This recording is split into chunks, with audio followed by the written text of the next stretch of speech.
duos that you couldn't stop. Definitely couldn't be stopped because they led the JV Buccaneers to an undefeated season last year. But so we're definitely looking forward to seeing what they are able to do this season for the Bucks. Last night, I don't know if you were able to see, but the Bucks took on the Mayo Hornets for JV and actually came out with the win. After halftime, it got canceled because of a rain delay, and then the game overall was canceled. But the Bucks came out with the victory. We're up by 2 scores, 14-0 there over the Hornets. One thing that we're very curious to see because we've got I believe week nine of the season for the Bucks, who will be taking on the Mayo Hornets. So we're definitely looking forward to see what will go on there. Yeah, so and then talking about games, we've got a great lineup this season. Some of these teams we may not have seen before, but also we've got Oak Hall coming up. I was looking at scores earlier. We'll go and try and get some score updates throughout the game. But we also seen Oak Hall played last night, won 50-0. So we've got some good opponents coming up. Now, who was that? Who was that game against that Oak Hall played last night? I'll check that and get the update. For sure, for sure. So actually, Oak Hall is one of those teams that we played early last season. They came here, traveled here, so the Bucks are actually going to be on the road to Oak Hall this season, coming up in a couple weeks, I believe, right? That's right. So they're going to be in Oak Hall there in a couple weeks. A couple star players I know have graduated on for Oak Hall, but don't let that be deceiving to you. And as we get again, we were not able to get a roster there for the Eagles tonight, but we will call numbers as well.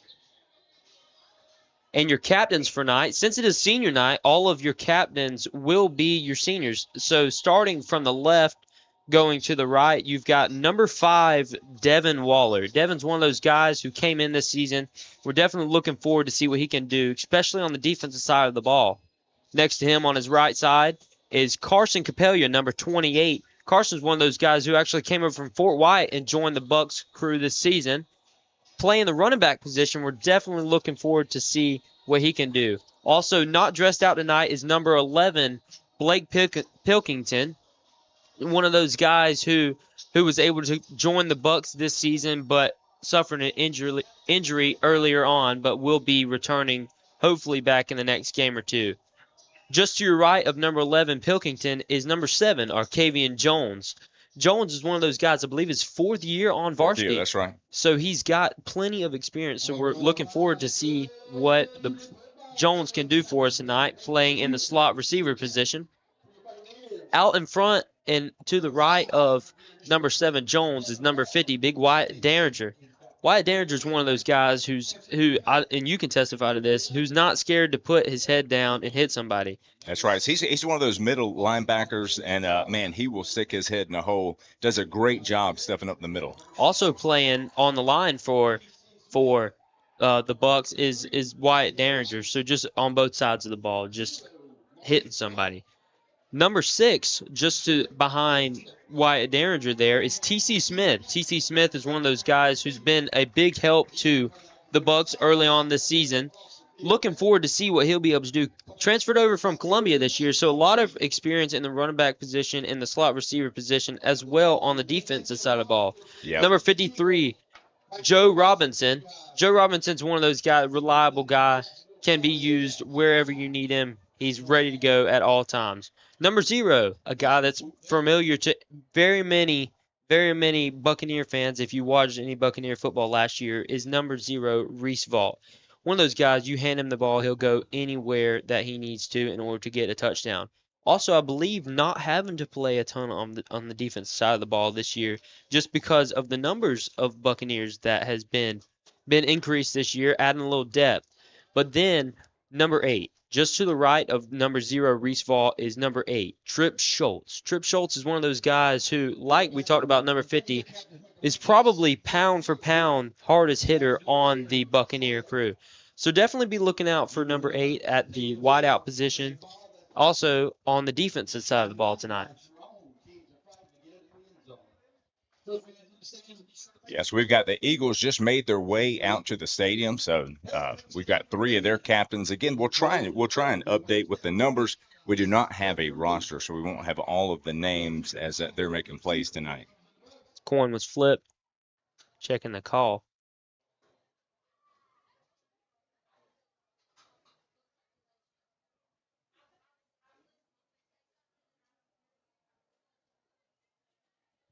Still waiting on the call there.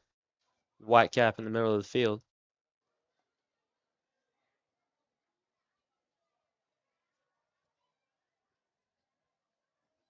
So it looks like the Eagles there in the white helmets and the dark blue pants. I know I watched an interview with one of their star defensive linemen. 4 sacks last season. I mean last game there against Hilliard. They're just there in the first half. Yes, we're excited to see. Looks like they've got a lot of talent on their team this year that they may not have had last season. Call.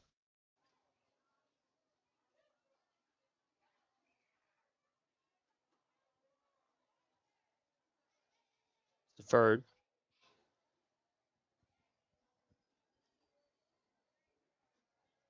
They should call the field there. The play call.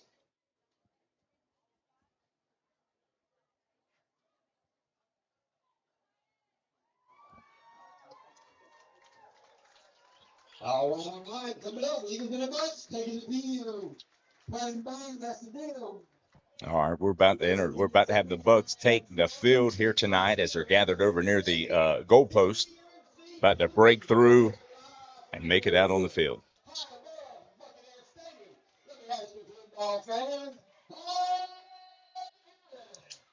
I tell you, you can feel some excitement here in the stadium. It's been a long off season over here in Branford. Long off. A lot of hype behind the Bucks this season as the Bucks are starting to take the field, carrying that American flag. They don't have the skull flag or the Buccaneer flag tonight, but I mean we've got excitement all over the place. A lot of fans in the stands going crazy. Cheerleaders flipping, coming up on the field. Excited for this game to get kicked off tonight.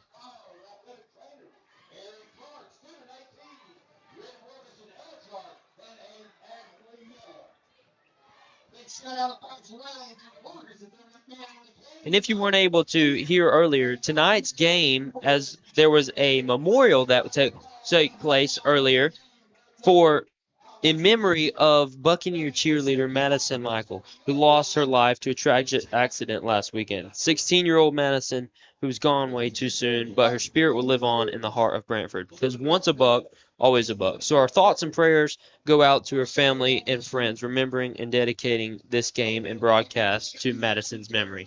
All right, as the Bucks kick off tonight, we've got number 54, David Lopez, kicking off tonight for the Bucks. Gets lined up and he goes to kick. And he kicks it deep and just to the left side as that's received, almost dropped there by the Eagle. And he takes it, there we go. And he's brought down there. Number 50, Wyatt Derringer, that we talked a little bit about earlier.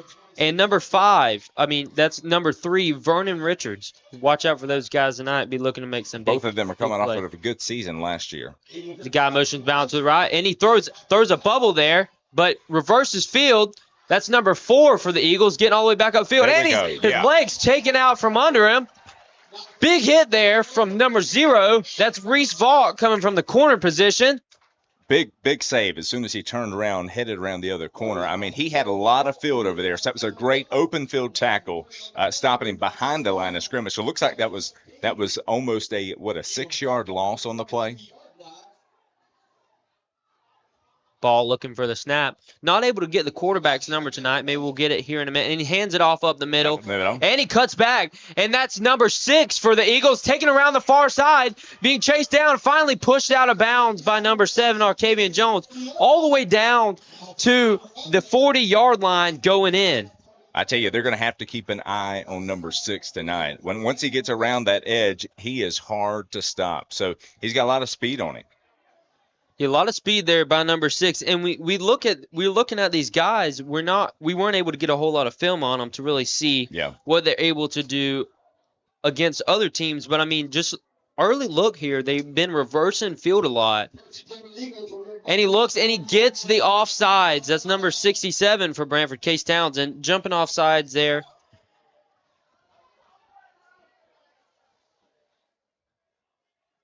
Offside is going to move the Eagles there another 5 yards forward, all the way up to the 40 to the 35-yard line going in. It's in motion. And he rolls out to the right side. That's number 12 for the Eagles. Throwing it. Oh, man. Almost a costly throw there. Number 6, T.C. Smith there, putting pressure on the quarterback for the Eagles. Had to throw it away. It looks like a little bit over the head of the receiver there. Yeah, got good pressure on the quarterback. But I tell you, it looks like, not a ton of size to the quarterback, it looks like, but he has some speed. So, they are really making the field kind of wide tonight, bringing it sideline to sideline. As they line up, condensed rather tight. Looks like hands it off. Number 4 trying to get to the outside, but cuts back inside. Brought down there by number 58, Keaton Brown, along with number 8, Tripp Schultz. Good stop there, along with T.C. Smith there in on the tackle. Good stop there by the Bucks. Hey, great stop. So they read that. They read that playbook. There was a host of Buccaneers over there ready to make the stop. So great job. Basically only picked up a yard. So now we're looking at 4th and 9. Looks like the Eagles are about to punt it. Eagles looking to punt here. One thing we've seen a lot out of the Buccaneers is just that mentality of everybody needing to rally to the ball. Everybody needs to rally to the ball every single play. So the Eagles look to punt here. 4th down. Looks like 9.5 to go.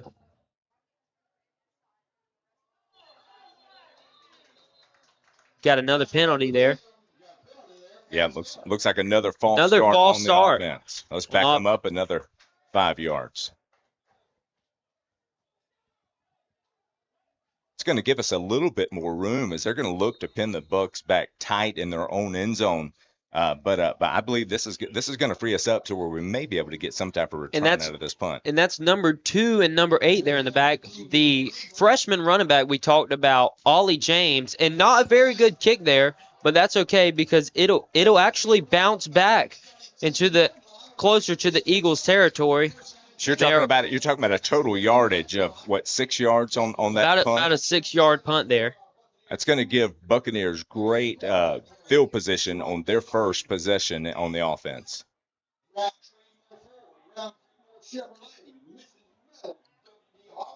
All right, excited to see this offense. Wasn't able to be here last week for the Kickoff Classic, so excited to be able to watch and to see what this is probably some of the most talent that we've seen on the Buccaneers in a while. They got a lot of speed on the outside, so looking forward to seeing what they're able to do on this first drive. Is there any way he can film out the window? Got a loaded backfield there from Buccaneers. One receiver out each side. We got a deep motion there, but a penalty there on the play. Yeah, Eagles offside on that one. Offside on the defense. We play 5. Is there any room in here for him to film? Like, can he open the window right there? Is that okay? Because we've got to get our film.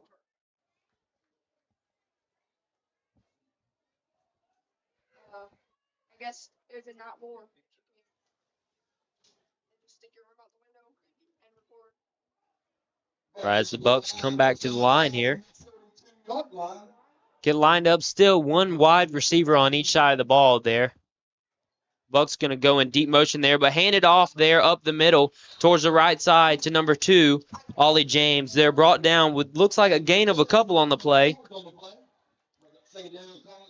Gain of about 7 there on the play. Bring up 2nd down and 3 there for your Bucks. So with Ollie, we were able to see him come up, get some action late last season. And he's one that'll hit the hole hard, but if he gets around the outside, he can take it down. One of those dangerous players as well for sure. Bucks looking to snap here. It's Trent Land back. Looks to throw. Oh. But are we going to get a flag there? And a flag there on the play. There for a pass interference. Flag finally thrown in. That's on number 1. And I tell you, it was a great route. It was a great pass by Land. If he hadn't have been held, that could have been 6 points. And that's going to move the Bucks up. That's going to move them up into, I believe, an automatic first down there for the Bucks. It's a 15-yard penalty. 15-yard penalty there for the pass interference. moved the Bucks into a whole lot better position all the way across the 50-yard line. Looks like to about the 42. So we've seen about one penalty out of the Bucks tonight, but 3 costly penalties so far, and they do it again. Offsides there. Moving on the line, pretty much the whole defensive line jumped off sides on that one. So really able to get the Eagles there with a little bit of discipline there, jumping off sides, able to cost them, I believe, how's that 15 yards in offside penalties and another 15 yards in pass interference. So we're going to keep a watch on the amount of penalties and see if that's going to end up hindering the Eagles there tonight. As Land back to take the snap in the shotgun position. Offside and he jumps again. So we were looking forward to seeing how the Bucks were going to go downfield this first possession. Wasn't expecting this many penalties to start the game off.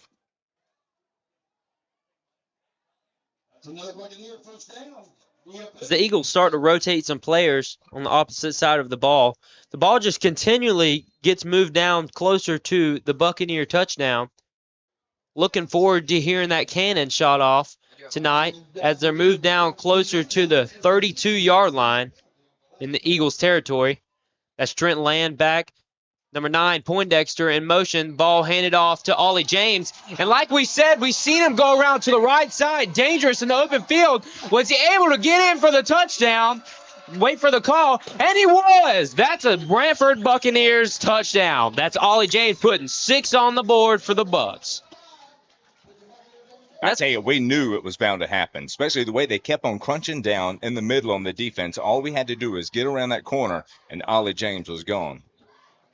It's one of those things we talked about out of the freshman running back there for the Bucks. Number 2, able to get the job done there early with only 8:15 left in the first quarter. So it looked like a 24-yard run in for the touchdown tonight. Freshman kicker there for us tonight. That's J.C. Corrado. An extra point is good, but we've got a penalty on the play. I believe it's for hitting the kicker. Yeah, roughing the kicker. He came in roughing the kicker right afterwards, hit him pretty hard after he had already had the kickoff. Penalty should be assessed there on the kickoff. So exciting first little series to see the Branford Buccaneers go down and score on their first possession. Bucks were able to stop there. The scrambling around that was done by the Eagles there. Able to get the ball back after a punt.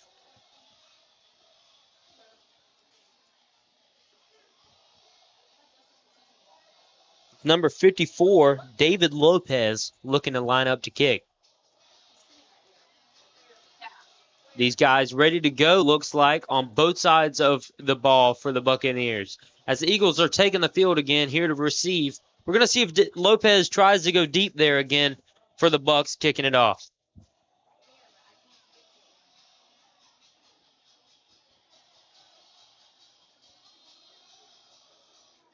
Lopez looks to kick, goes up to kick it off, and he goes deep again there, deep middle, and he's going to let it bounce. It'll bounce back for a touchback. I tell you, doing a great job so far on the kickoffs. That's 2 deep kicks back to back.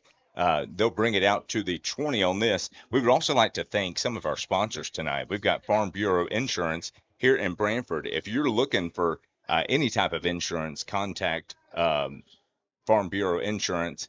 That is in Branford and in Live Oak. If you feel like you're paying too much on insurance, give them a call. Get a free quote today. Bucks there rotating a couple players. Looks like number 9, Poindexter, coming in for the Bucks. Does it line up?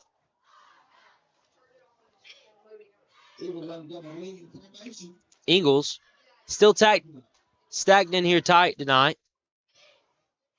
Ball is handed off there up the middle.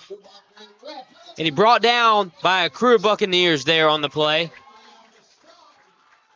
I tell you, he came through there like he was going somewhere and got stuffed, pushed right back behind the line of scrimmage. Good stop there, met in the hole by looks like number 50, Wyatt Danger. That's one of those guys we mentioned to keep an eye on here tonight. That'll bring up 2nd down and 10 there for the Eagles. Spread out, trips to the right, and hands the ball off there again, up the middle. And he's brought down, hit hard there by number 5, Devin Waller, as he goes to pick him up. Let's see if it was good enough for the 1st down for the Eagles. Yeah, so it looks like he's a few yards short. So that was a great. He would have had the 1st down. Good job on Waller coming over and a hard hit across the middle. One of those guys that was able to help out the Bucs there in the Kickoff Classic.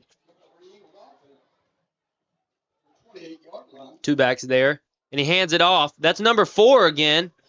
Gets a hand on one of them, but brought out of bounds there around the 29-yard line there by number 7.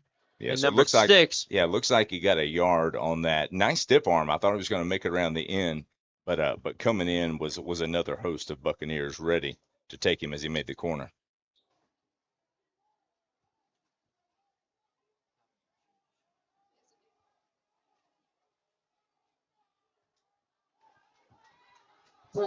So Eagles actually have a decent bit of bigger guys there up front on the ball, and he's going to bring up 4th down, see what he can do. And he was met again there by number 5, Waller, coming off the end. Able to meet him there. There we go. Good job by the Branford Buccaneers. Good stop there. Good stop. Yeah, he met him there, stopped him for a loss of about 3 yards on the play. So that was a great show by the Buccaneer defense. Able to put the Buccaneers there into another good position. Looking forward to see if they're going to go on the ground with this next drive or if they're going to try and go to the air with it and just go quick into the end zone.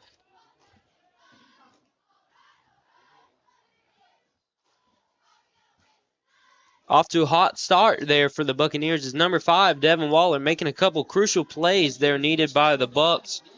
There on the defense side of the ball. Out there at the right side, strong side, outside backer there. Bucs. Really so far the defensive line and the linebackers have been able to make the stop so far.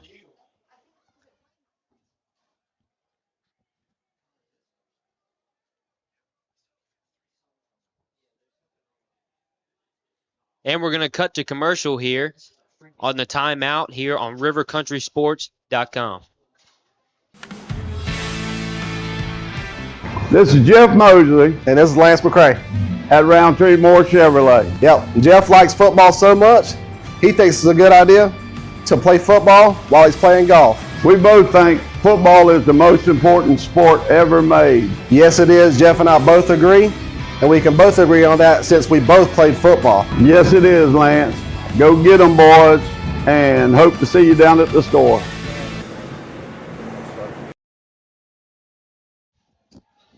And we're back here live on rivercountrysports.com, where before the timeout, you've seen a crew of Buccaneers able to take down the Eagles there for a loss of about 3 on the play. Yeah, so really, I'm surprised that they went for it this early in the game on their own 30-yard line on 4th down. But looks like they're going to be running the Wildcat there. Looks like direct snap to number 6, T.C. Smith there. And they run into each other, and the ball is on the ground. Looks like it was recovered there on the play by number 6. Little confusion there, looks like, on the play as James went to the right and Smith went to the left. That's all right as they get it figured out here. A lot of these guys are able to work well together and able to mesh, get everything sorted out. I mean, you've seen them go straight to each other after the play was over with and get everything figured out. Yeah, it looks like they're going to run it again right here. See if we can get it figured out on this play and pick back up those yards we just lost. Looking to line back up there in the Wildcat position with number 6, Smith, taking the direct snap. And it's number 2, James there as he drives and continues to get pushed there by several of the Buccaneers. And it's going to be brought down around the 21-yard line. Good gain there to bring up 3rd down on the play for the Buccaneers. Yes, that was a good pickup. Looked like he ended up picking up around 7 yards on that play. So got his yardage back and then some. So we lead into third down. Looks like it's third down and about 6 to go on the field. Lining up once again in that Wildcat formation. Looks like the direct snap loaded to the right side there are the Bucks. And is he going to run? He looked like he was going to throw it, and he throws it, drops it off there to number 8, Schultz on the play. But that's going to bring up fourth down there for the Buccaneers. Yeah, also got a flag on the play. Looks like a late hit may have come in out of bounds. Let's look and see what the refs have to say about it.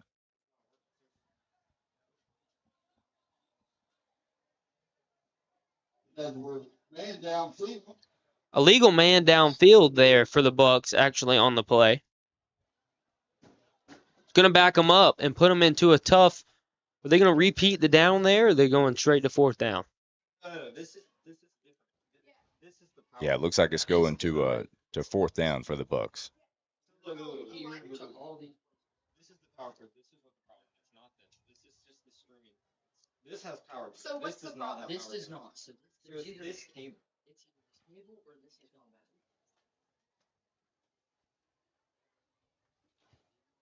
bad. Bucks there as they break the huddle for. Yeah, so it looks like they are going to accept the penalty. So that'll repeat third down. It'll bring the Buccaneers back. It's like backs them up 5 yards there on the play. Yeah, so it brings them to about the 28-yard line. Got a timeout there called for official water break. We're going to be right back here after the timeout on rivercountrysports.com.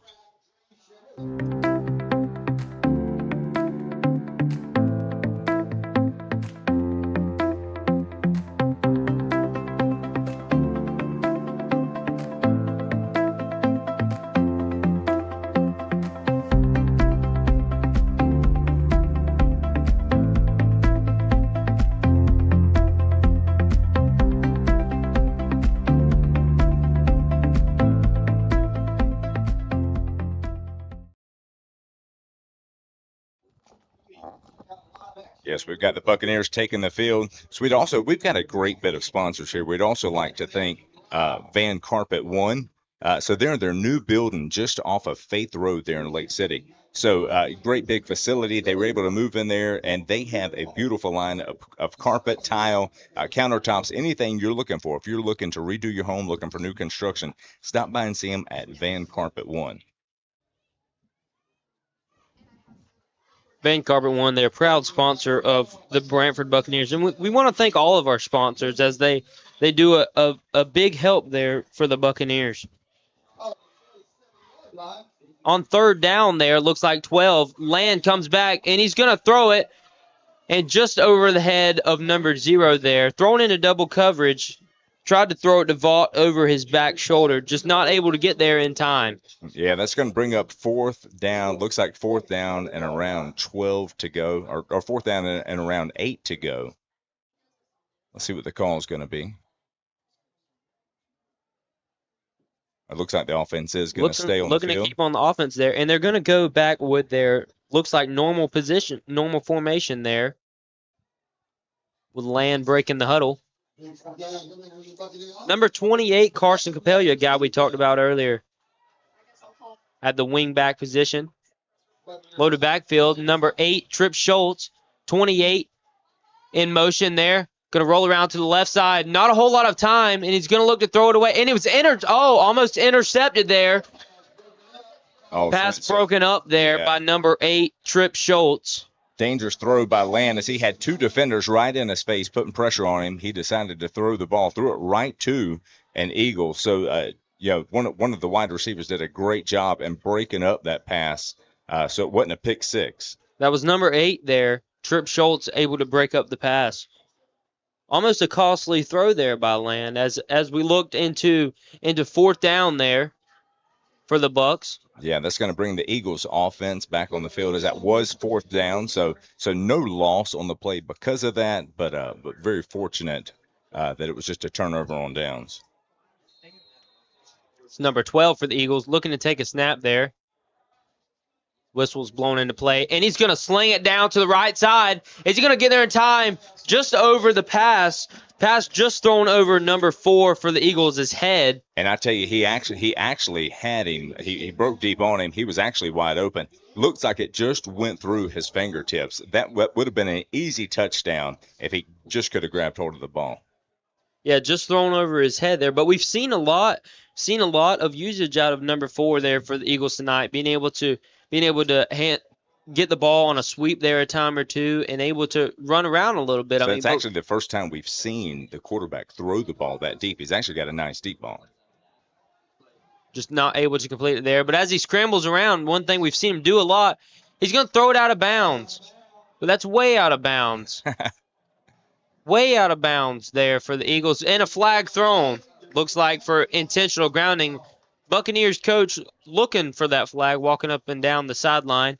As we've got a Branford Buccaneer defender, that's number 8, Trip Schultz, coming off the field. Looks like his hip may be giving him a little issue. Looking forward to seeing him back on the field there in a minute. Yeah, so it looks like they're going to call another timeout on the field. And we're going to cut to commercial right here for the timeout break right here, and we'll be back live on rivercountrysports.com. It's rodeo time in Live Oak, the 5th annual Swanee River Roundup Pro Rodeo, October 17th and 18th at the Bob Holmes Covered Arena at the fairground. Bull riding, bronc riding, barrel racing, roping, steer wrestling. Tickets at the gate, adults just $10, 12 and under $5. The Swanee River Roundup Pro Rodeo, presented by Pilgrims and sponsored by Visit Swanee County. Friday and Saturday, October 17th and 18th. Live streamed on the 18th at rivercountrysports.com. Don't miss the rodeo. For more, visit SwaneeParks.com. All right, so we've got the Branford Buccaneers getting ready to take the field back again, so along with the Eagles. As we're back here live on rivercountrysports.com, like we mentioned, the Branford Buccaneers taking the field here on defense still, while the Eagles have the ball. Looks like 4th down and about a mile and a half to go there for the Eagles. So 4th down and long, looks like about 4th and 20 there for the Eagles, 19 maybe. But they're going to look to punt it here. Yeah, so last punt did not work out too good. I'm sure they're hoping that we make a little better connection on this one. If not, it's going to put the Buccaneers in really good field position. The Eagles get set to punt here. Ball is snapped back, and he punts it. Not a lot of pressure put on the punter there by the Eagles, and that's number 0. Going to let the ball roll a little bit. Around the Buccaneer 38-yard line there. So the Bucs are going to get the ball back here with 4:28 left to go in the first quarter. Yeah, so not a lot of pressure put on him there. Allowed him to get off a pretty nice punt. Got him out of a bad situation down deep in their own territory. So the Buccaneers, we're really looking forward to seeing how much of their playbook they're going to open up here. I know they didn't show a whole lot, like we spoke with Coach on Tuesday night's Coach's Show, which you can also find. They're recorded live on Tuesday nights. That's from 7 to 8 p.m. You can check out the Coach's Show on rivercountrysports.com live, but it's also recorded, so you can go back and watch it now if you'd like to.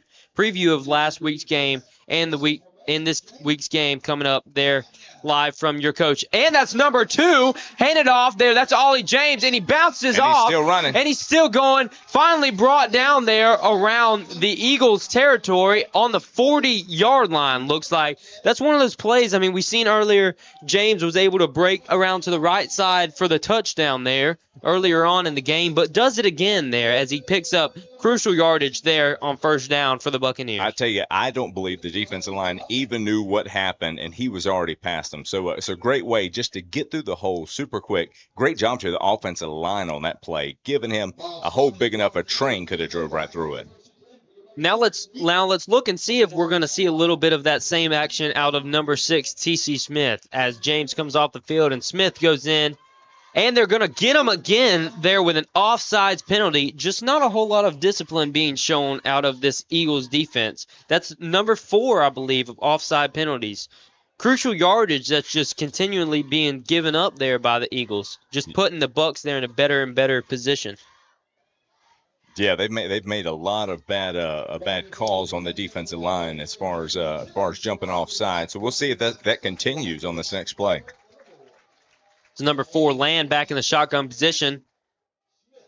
Almost calls him offside again. Looking for the check there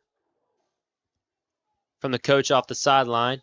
Looks back, gets set up. That's number 6, T.C. Smith, straight behind. Number 9, Poindexter in motion. And he hands it off right there to Smith. Smith not able to gain any yardage on the play. Get back to the line of scrimmage there.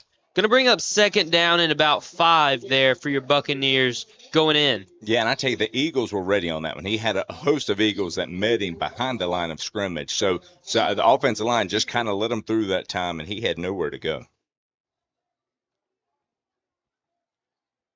So it looks like the next play will be 2nd and about 5 to go. 2nd and about 5 as we wind down, close to 3 minutes here left to go in the first quarter with your Bucs up 7 over the Hornets there. The Eagles, there tonight. As number 28, Capella motions, and it's a direct snap there, going to be ran and taken down. Number 4, Trent Land, taken down there by another crew of Eagle defenders there, as we see number 2, James, walking back onto the field. So that makes 2 plays in a row where we've seen a crew of Eagle defenders coming in and swarming and making the tackle they've together. been able to get in the backfield on a couple of plays. We've seen Ollie really make 2 deep runs. Other than that, this Eagle defense has been able to step up and make some stops tonight. What you'd like to call flocking together. James back in there for the Bucs. As number 4, Land, tries to get him off sides again, but looks like a timeout called there by the coach. So as we continue, looks like here a play call by the Bucs to try and get these Eagles to jump off sides. I mean, they're really starting, I think, to catch on to what the Bucs are doing. They are. We'll continue to see throughout the second quarter how disciplined they choose to be. But Bucs have been able to get a lot of yardage so far after all the different penalties that they have for jumping offside. So, yeah, another great sponsor of ours is we'd like to thank the Suwannee County School District. And then also our scoreboard sponsor tonight, as you'll see as you're looking to score, as the Bucs continue to run up the score tonight, you'll see Summers Home Furniture, located in Lake City, but they're serving Branford, Live Oak, and Lake City and surrounding areas. So if you're looking for some nice new furniture, and I'm talking living room suites, bedroom suites, kitchen tables, whatever you need, go see their beautiful showroom over in Lake City. That's Summers Home Furniture, proud sponsor of Branford Buccaneer football. As the Bucs take back the field here. So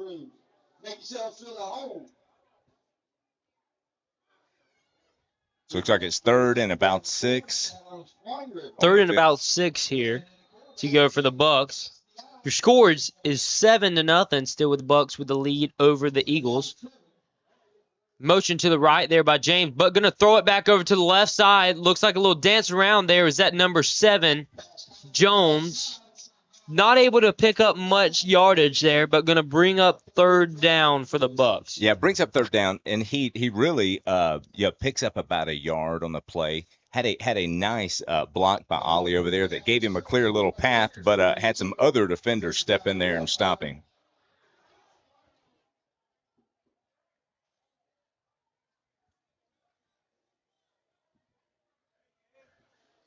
So this actually brings up 4th down on the field. So it looks like we've got 4th and 4 on the field. This Land breaks the huddle there for the Bucs.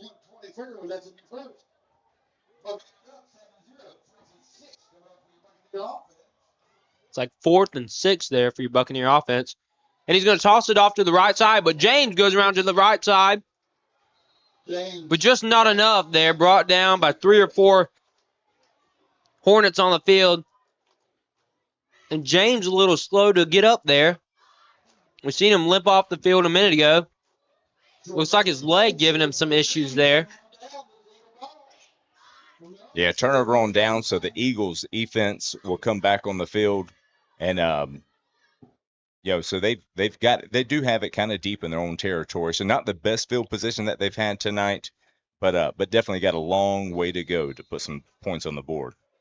So we've got just at 1 minute left in the first. As they take the snap there, that's number 12, going to try to go to the air with the ball. Number 4 trying to get around the right side, but he's wrapped up and brought down there around the 42, 43-yard line. That's number 8, Tripp Schultz there on the stop for the Bucs. I tell you, you've seen Tripp all across this field tonight, making some great stops so far. But like you said, he's got a lot of speed, but when he gets to you, he will lay the hammer down.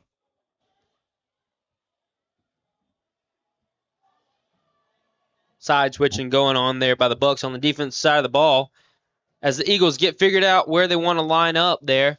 2-by-2 spread out there with a running back there to the left, and he's going to hand it off there to the right side. Going to the right side, but not brought down yet. Finally brought down there. Looks like a gain of about 9 on the play with Derringer, number 50. Good enough for a first down for the Eagles. A first down they've been looking for there for the past little while, but finally able to get it tonight. Yeah, and really there were a few defenders there to meet him as he came to the line of scrimmage. He was able to shoot through, so seeing some good speed from that back tonight. All right, as the end of the first quarter comes down, your Buccaneers still up 7-0 over the North Florida Educational Eagles. And we're going to cut the break right here and join us right back here live after the break on rivercountrysports.com. What's up, guys? Welcome to Van Carpet One. For 78 years, we've been your local family-owned and operated floor covering store, and we can't wait to serve you. Let's go check out some of the stuff we've got and say hey to the guys. Hey guys, this is Michael Van here at Van Carpet One. Wanted to show you our huge display of carpet. Got about 1,000 rolls for you that we can order. We also keep about 100 in stock that are on clearance, so please come down and give us a visit. We appreciate it. Come in and see the largest tile collection in North Florida. Van Carpet One has every tile you could possibly imagine. If you can't find it here, they don't make it. Guys, take a look at this. This is just some of our options in waterproof vinyl plank, where we have the largest selection anywhere around here, including over 70 pallets in stock, ready to go right now. Come in and see our fantastic selection of elegant hardwood too, followed up by fantastic service that you expect from a company like Van Carpet One. Come on in and see us. We can't wait to serve you. And that's a boom shakalaka. All right, we're back here live at rivercountrysports.com. We've got the Eagles offense taking back the field as they've got first and down, 1st and 10.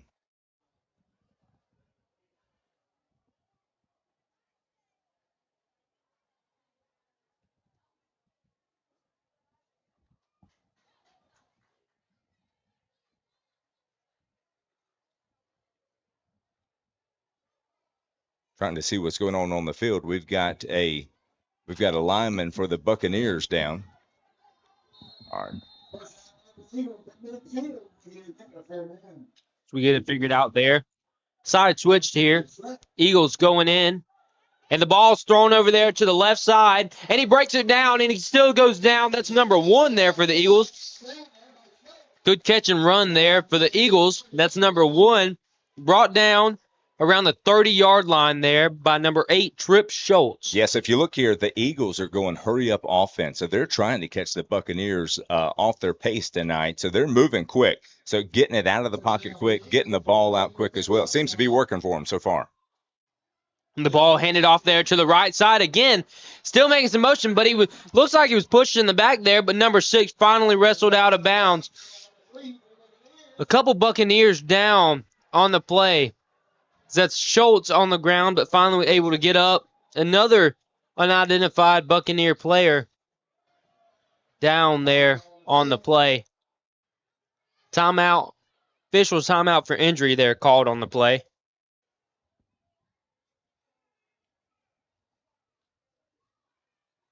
Another sponsor we'd like to shout out, give a quick thank you to, is Roundtree Moore Chevrolet.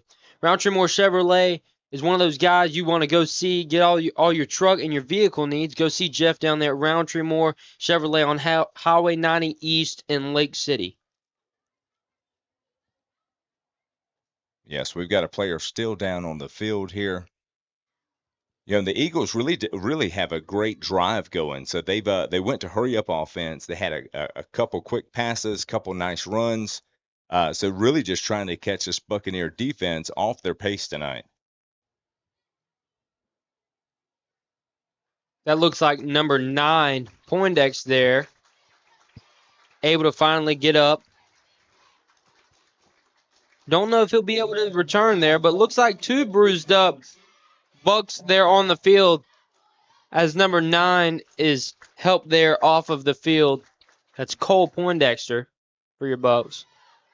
Yeah, good to see him up and moving tonight. We've got the Eagles offense coming back, making their way back on the field.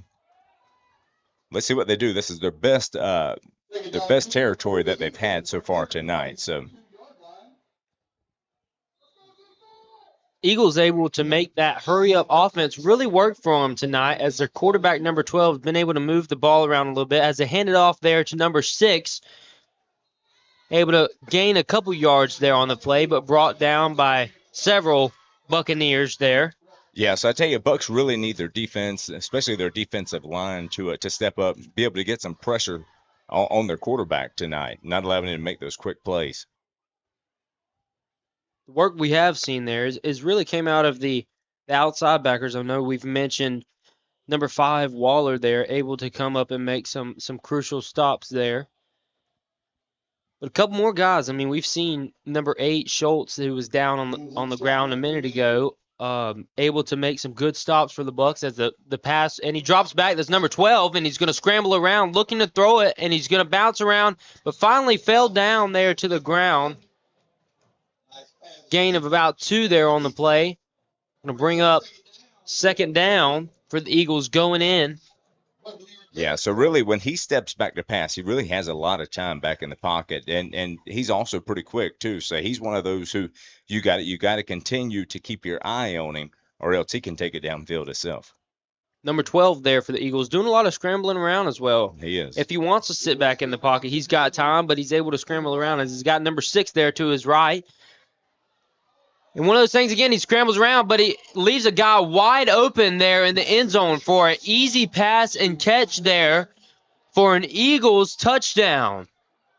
Yeah, he was wide open in the end zone. Just looked like some botched coverage there by Trip Schultz back in the corner. He realizes, I don't believe he'll be making that mistake again tonight. So costly mistake there, a little miscommunication there by the Bucks. Gain of 6 there. Pick up 6 points on the board for the Eagles. As they look to go for 2 here, he's going to roll out to the right side, but going to throw, and the pass is caught, and it's good for 2 points, which gives the Eagles the go-ahead lead there.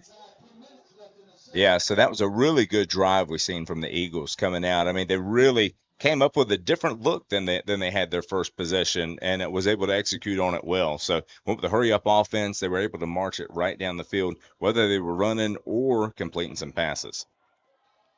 And we're going to cut to commercial break real quick in between possessions here as we look for the Bucks to receive the ball back with 9:59 left to go in the second quarter. We'll be right back here live on rivercountrysports.com.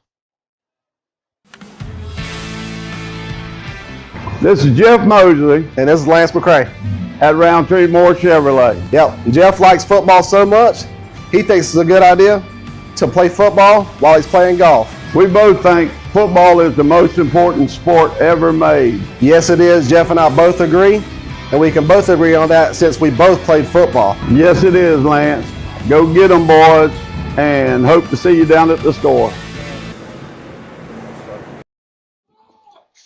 And we're back here live on rivercountrysports.com, where we just, right before commercial break, seen the Eagles run the hurry-up offense there, which allowed them to get an easy touchdown there, pass and throw, scrambled around to the right side by quarterback number 12 there for the Eagles, able to throw it for an easy, about 30-yard touchdown. But they're going to kick it, and it's kicked down to around the 20-yard line. Looks to be returned there by number 9, Reese Vaught, as he dances around, but it's brought down around the 38-yard line.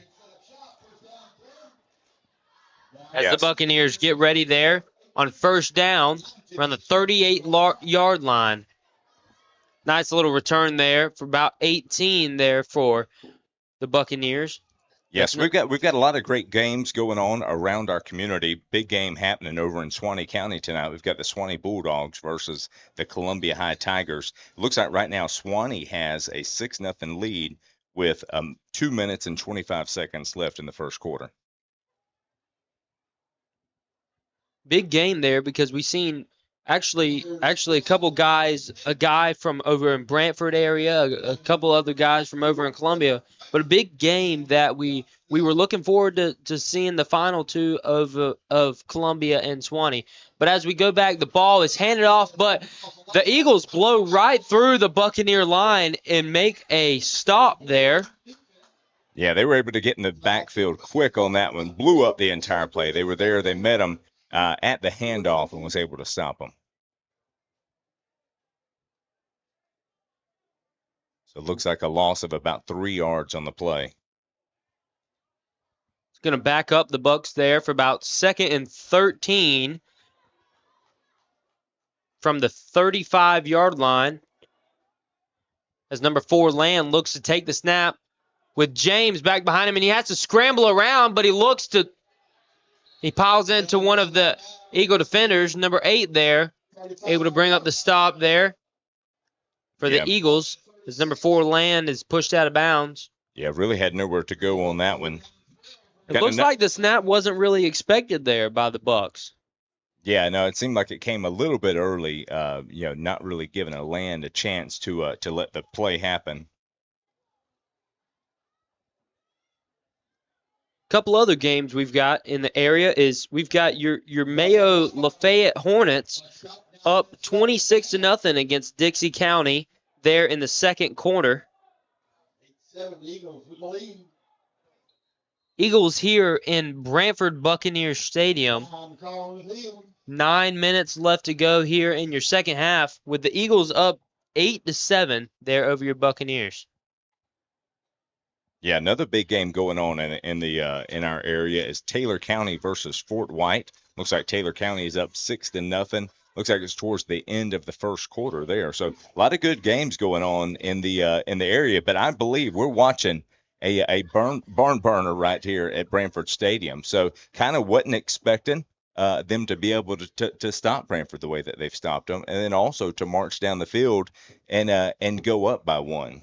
Yeah, that confusion by the defense there was costly for the Buccaneers, but really the defensive line there for the Eagles being able to blow through the Branford offensive line, not allowing Land and James there in the backfield to have much time there to really get a playoff or do really what they're intending on doing.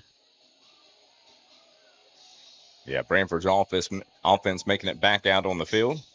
As they've got the loaded formation, looks like they're trying to run the Wildcat again. We've seen not a whole lot of progression out of this formation there by the Bucs there earlier on into the first quarter, but looks like number 0, Reese Vaught, he looks around like he's trying to throw, and he does, finally throws, but it looks like it's intercepted there by the Eagle defender. Yeah, threw that one into double coverage. So receiver had double coverage on him. They were right on top of him. All 3 of them were stopped just playing a game of jump ball, and one of the Eagle defenders were able to come away with it. That's actually your quarterback, number 4, Trent Land, that was out there trying to catch the ball, but just not able to come down with it. Makes it kind of tough if you were throwing into double coverage there for your quarterback to go up and get it. Now, he's one of those guys who is able to go up and get a ball like that, but just not on that play. Yeah, Eagles offense back on the field. Let's see what they do on this drive. They've got a chance to go down and to get a little room in this game.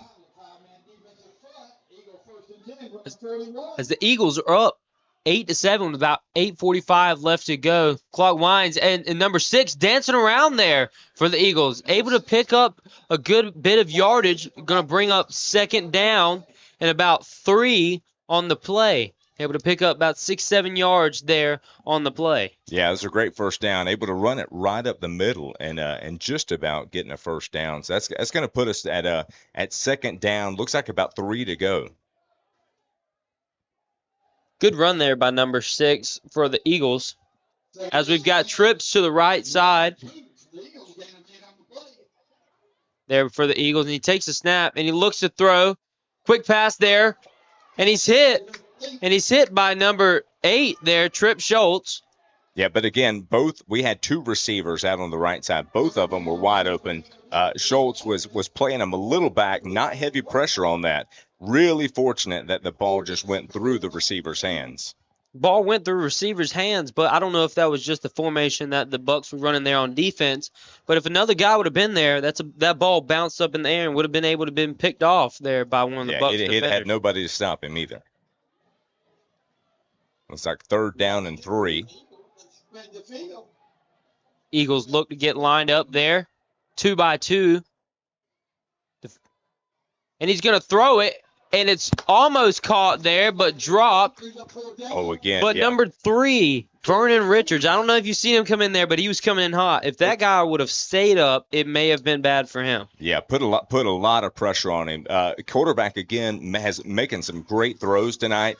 But I can't help but think he heard the footsteps and got scared of what was about to happen. Number 3, Vernon Richards, one of those guys who's now a junior this year, but started off playing for the Bucs hot last year. He's a 100-plus tackler, actually, we've seen out of our middle linebacker just in his sophomore season.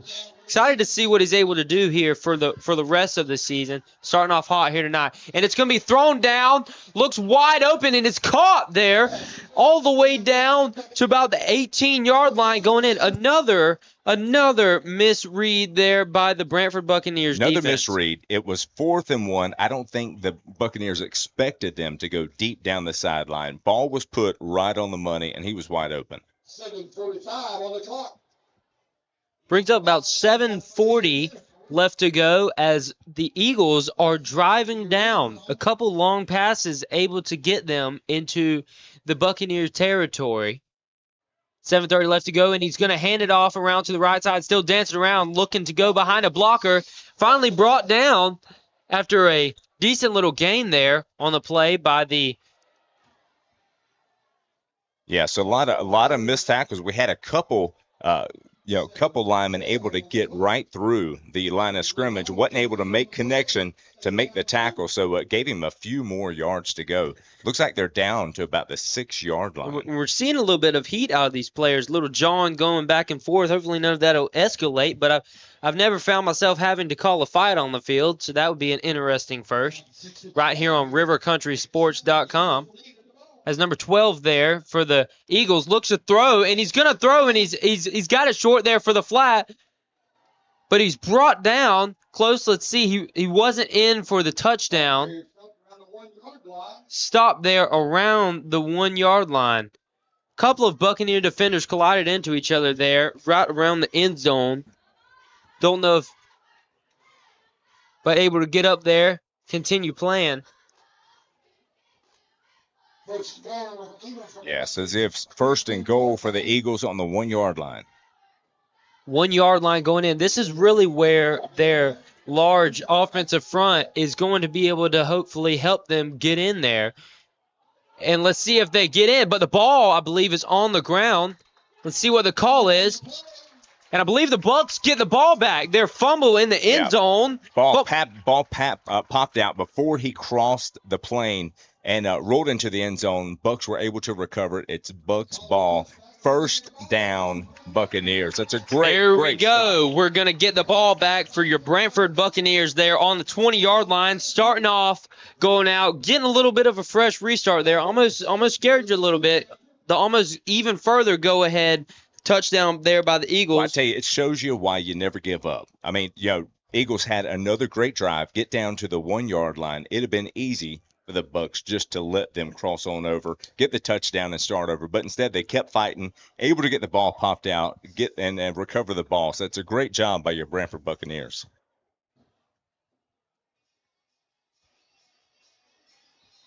Bucs looking to get lined up here.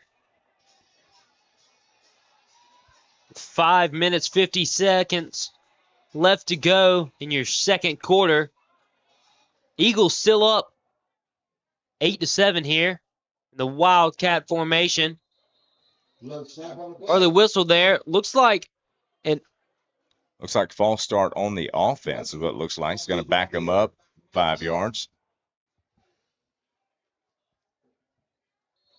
Well, there was some little movement on the defensive line, which drew the offense offline, offsides on that one. James still looks like got a little leg pressure there. For halftime, Bucks down 8. We got timeout on the field. We're gonna cut to commercial here, but join us back here live after the timeout on rivercountrysports.com.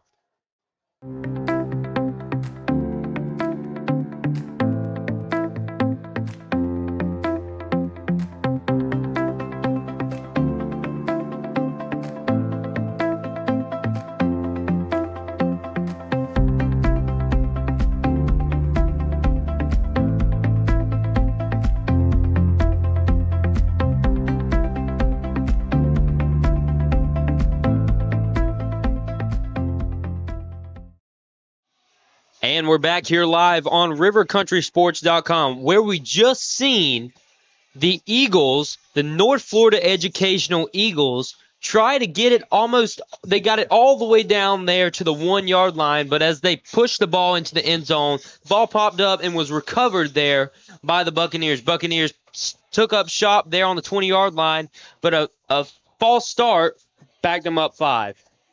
Yeah, that's right. So let's look and see. Got them back deep in their own territory. Let's see how they decide to try and come out of this. We've had Wildcat on the field.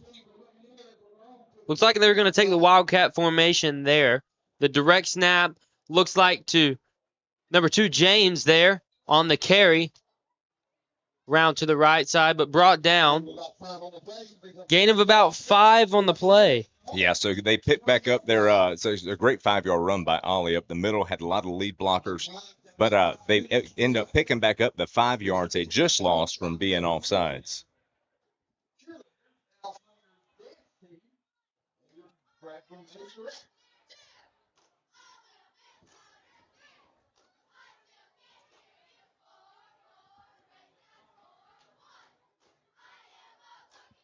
It looks like we got Trent Land back in the ball game at quarterback.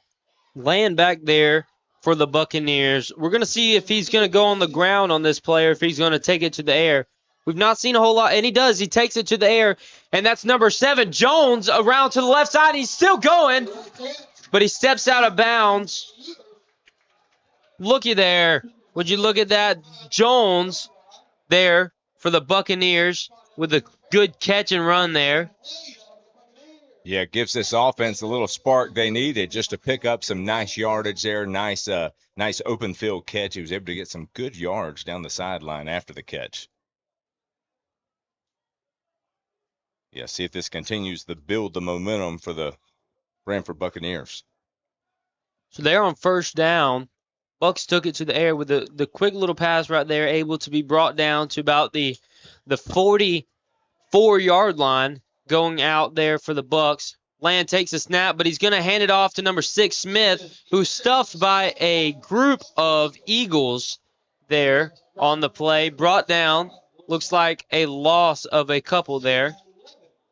Yeah, they were ready for that one. Bring up about 2nd down and 11 there on the play for the Bucks.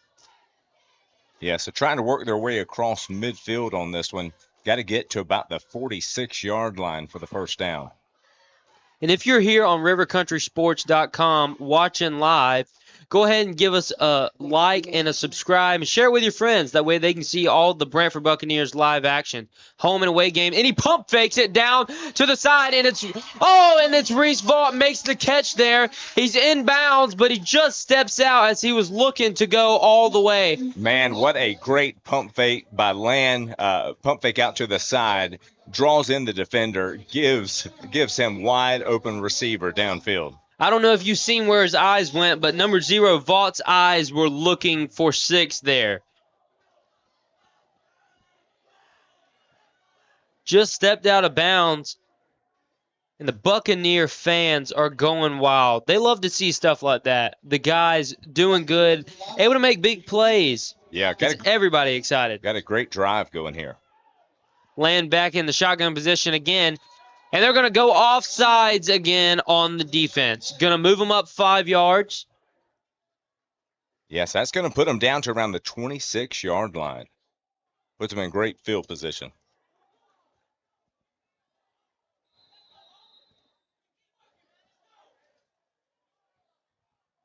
I got 5 there.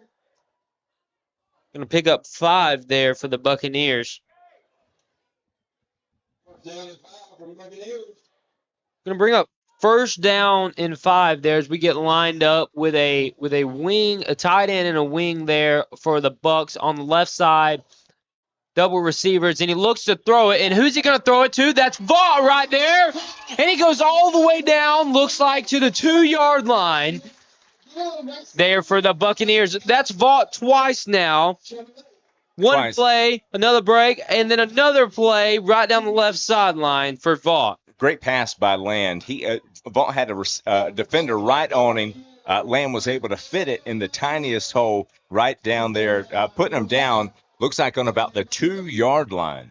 Good throw and catch there, but we've seen a lot of work there by these two, really able to work well together in the offseason. All the way down after that catch brings up the Bucs in the Roundtree Moore Chevrolet red zone. On the 2-yard line, looking to go in as number 8 motions across. That ball is handed off to 28 Capella on the play, but brought down. Looks like he brings him back for about a yard loss on the play, bringing us back to about the 3-yard line. So second down and goal for our Branford Buccaneers.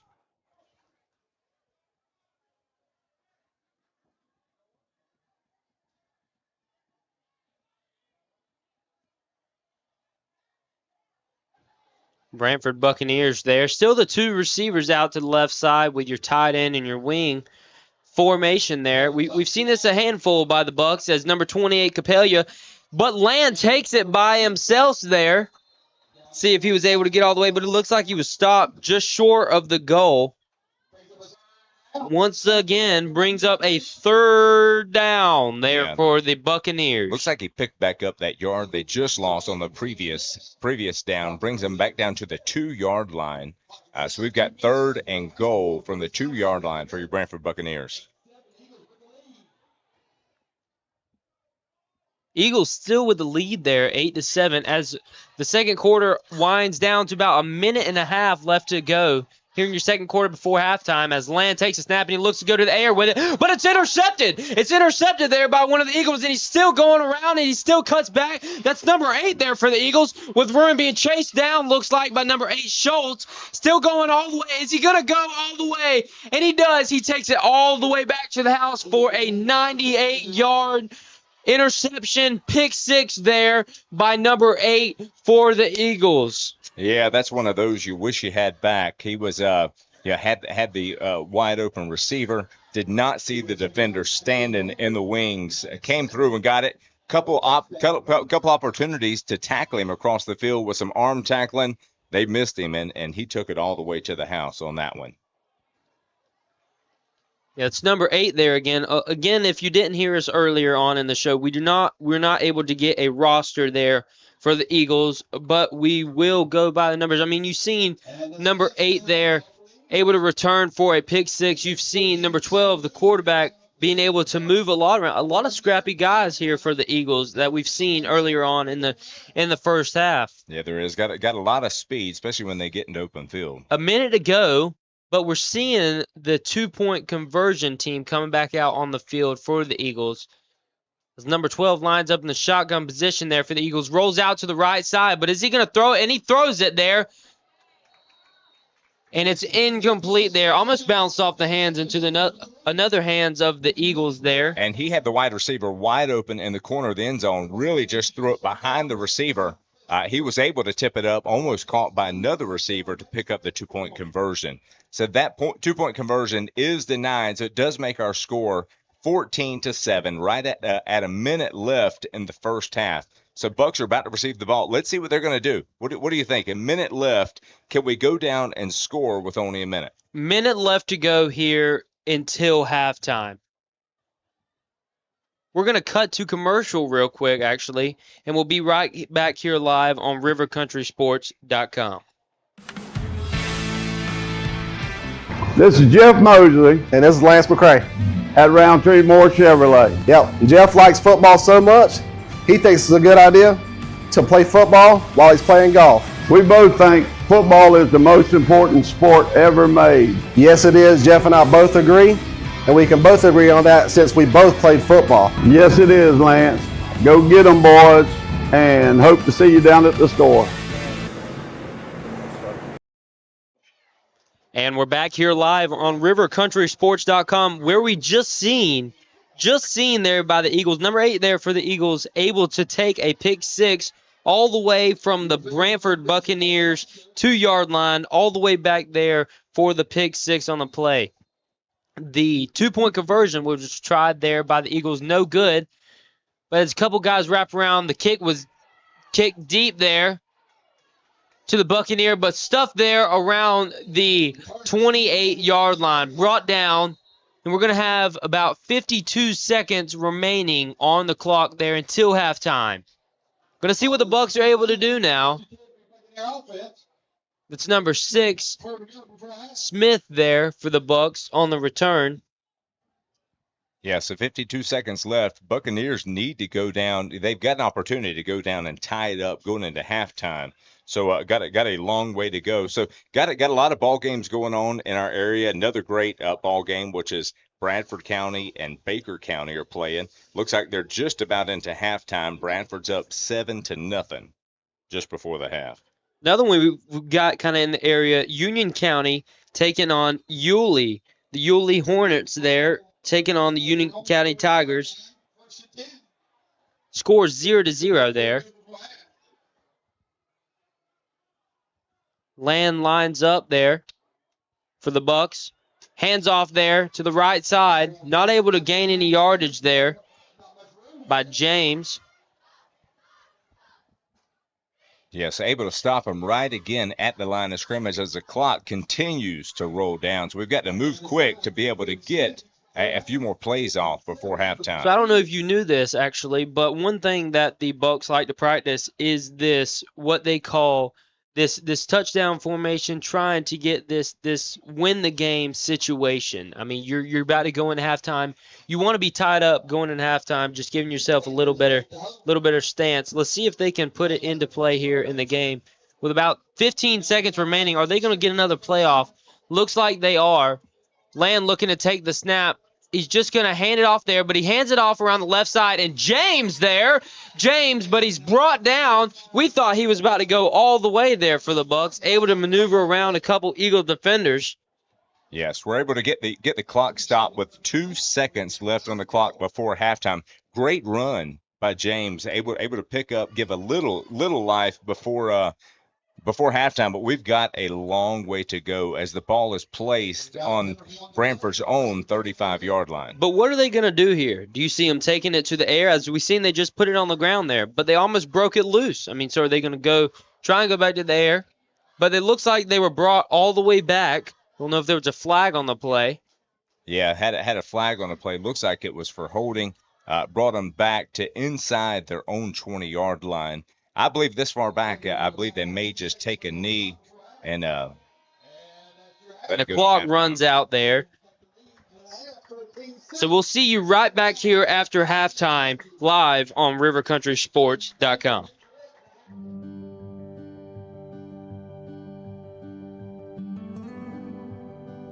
You were there at the beginning.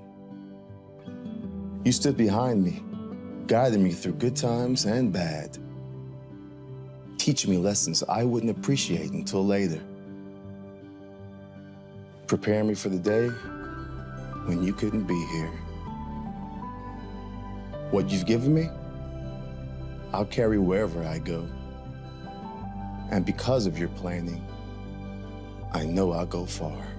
Set your family up for life.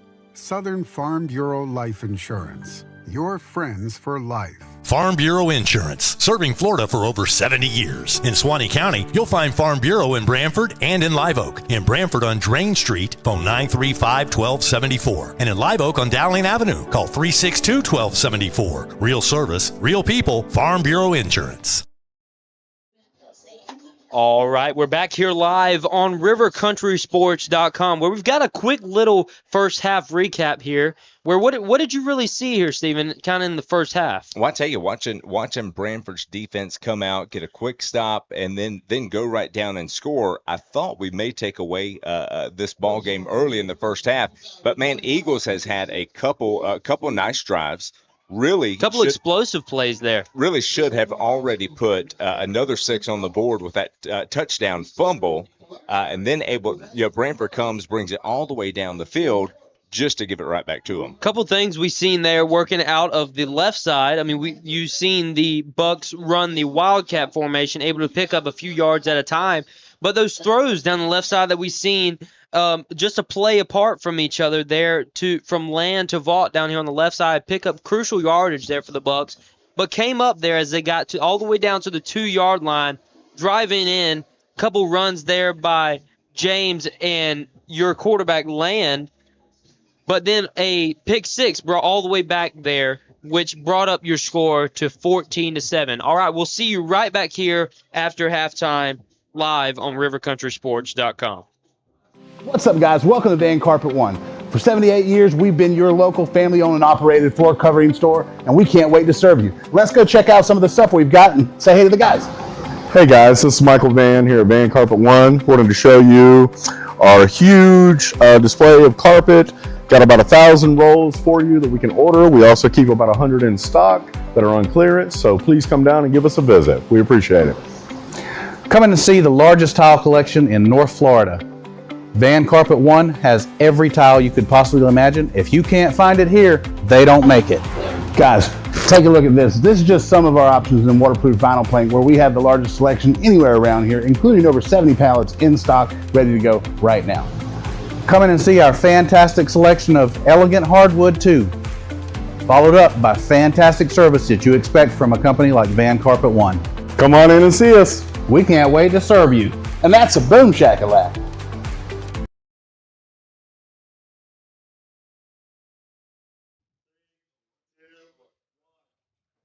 Thank you for joining us here at the halftime show. We're here with one of our alumni players that's played here at Branford High School, Barrett Young. Thank you for joining us here today, Barrett. Yeah. It's good to have you with us. Hey, so tell us a little bit about your time here at Branford and kind of what that journey looked like.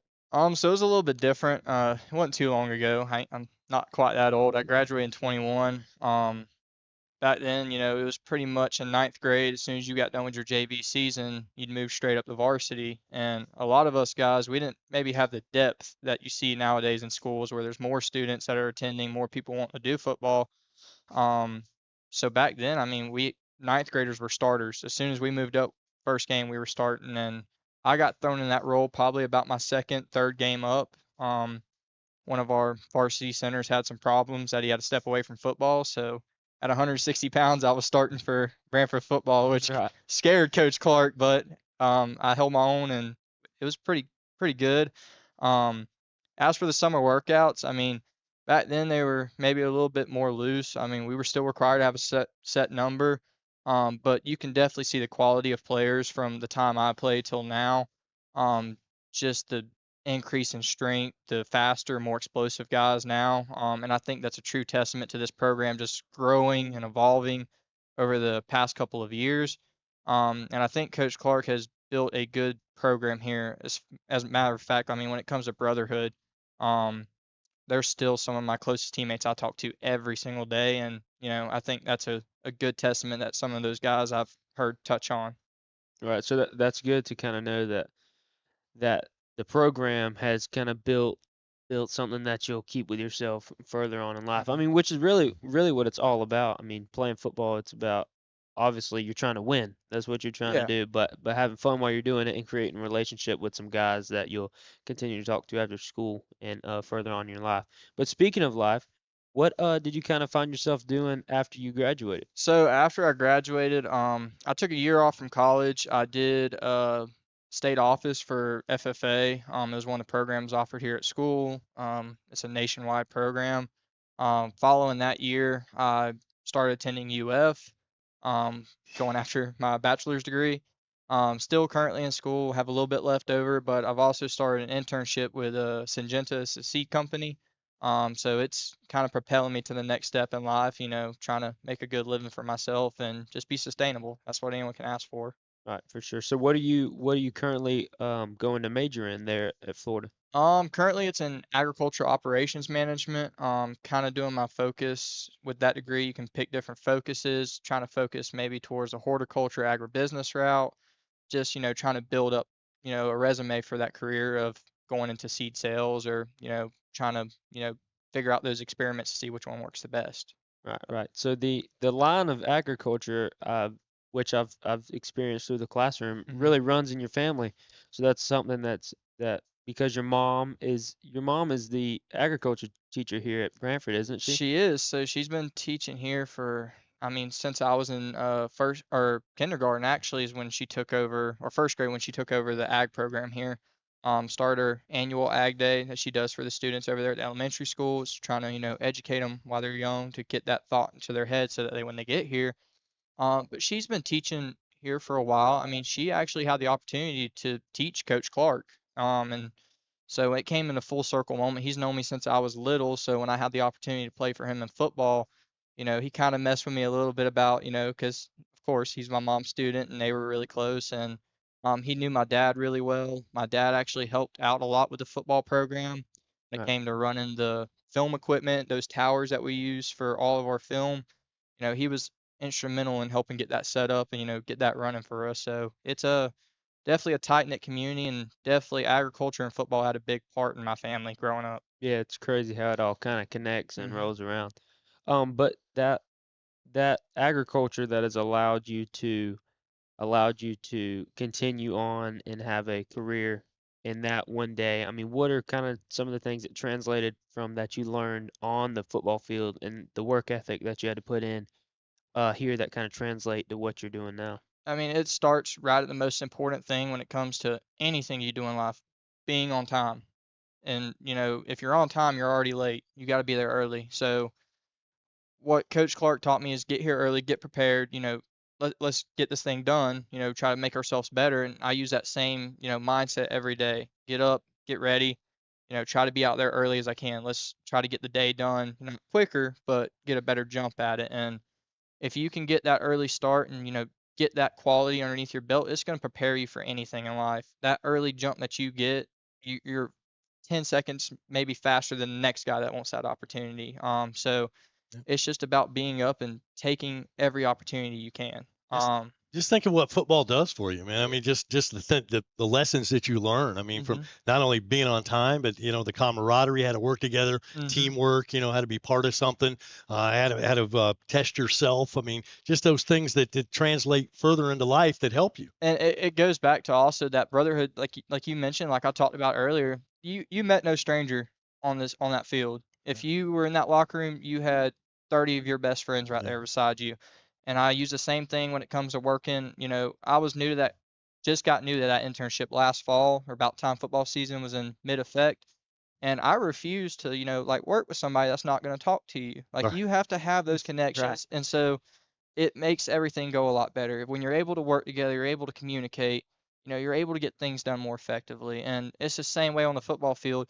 You can't expect your safeties and your corners not to be on the same page, because if they're on the same page, then you got a guy running 50 yards down the field wide open for a touchdown. So it goes back to that communication and the brotherhood you build, the being on time, the putting in the extra effort. Because a lot of people think, let's just do it to the amount where you get it done. That's not a good approach out of life. Go the extra mile. That extra mile puts you so much further ahead of the next person and puts you in that opportunity to be what you want to do. Difference between winners and losers. Exactly. Yeah.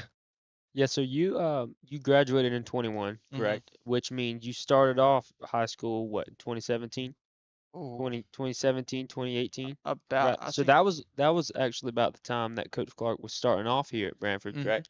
So what do you kind of see that has changed from him starting off to currently, like the growth and progressiveness that has gone this program and the build it in the correct way that it's going now? So I believe it was his first or second full season here at Brantford. And prior to all of that, every year for I think it was all the way back to maybe the year after he graduated, Brantford had a losing record. And people came over here, and I'm not going to say that they were doubting Branford, but they were thinking maybe it was an easier scheduled game. And the fact of the matter is he's changed the narrative here. Starting from my year on, we had a winning record every single year, and that has continued from when I started in ninth grade. We went 5-5. When I moved up in the end of the year, 10th grade, I think we went 6-4, made it to the first playoff game, and well, it was a while, but made it the first playoff game. And every single year after that, it seems like Brantford's right there with a winning record, verge of playoffs or in the playoffs. And I think that just speaks true to the testament of how he's changed, the narrative and the mindset here. Because before Brantford football, people come in, they're like, well, we're just going to come here, practice for 2 hours, it's going to hurt after the fact, or it's good exercise. And now we're coming here to win a state championship, or we're coming here to compete. We want to make a name for ourselves. We want to go to the next level. And you see that correlate with a lot of people going to college after they get done playing here at this program. And I think it just speaks true testament to him, his work ethic, and his refusal to let anyone not, live up to those standards. Because no one wants to have somebody that doesn't put in the full effort, or all of us be on a different page. Everyone has to be on the same page for a team to function properly. Right. So you've seen that, like, you starting off playing, you talked about in your ninth grade year, the numbers that were down, like in not having very much depth. Do you think that because of the way that the program has gone, the leadership that's been behind all of it, you think that's really what has brought the depth and more players buying really into the program? And I think that, and I think a lot of it's like I said, everything it correlates with a mindset. My junior year, we realized that, we're good right now. We're competing at a playoff level. But if we want to be special, we want to be better. A couple of those guys that I've heard that are now in the program, they talked about it's that good on good mindset. So a lot of times we would have some guys that didn't play both ways. So during practice, they would in the past, go off and just rest while they didn't have their team period. My junior year, we started to start the offensive line. We didn't play defensive line. Like we didn't play on defense. So instead of, maybe some of the quality was a little bit down, or some of the guys, they were younger and they couldn't compete with those older starters, we would step in and we would challenge that starting defensive line. Like, this is a starting offensive line. So For sure, that's really good. So all that applies and kind of leads back to the upward progression of the program here in Branford. Yeah, so thanks for joining us here today on the halftime show here at rivercountrysports.com.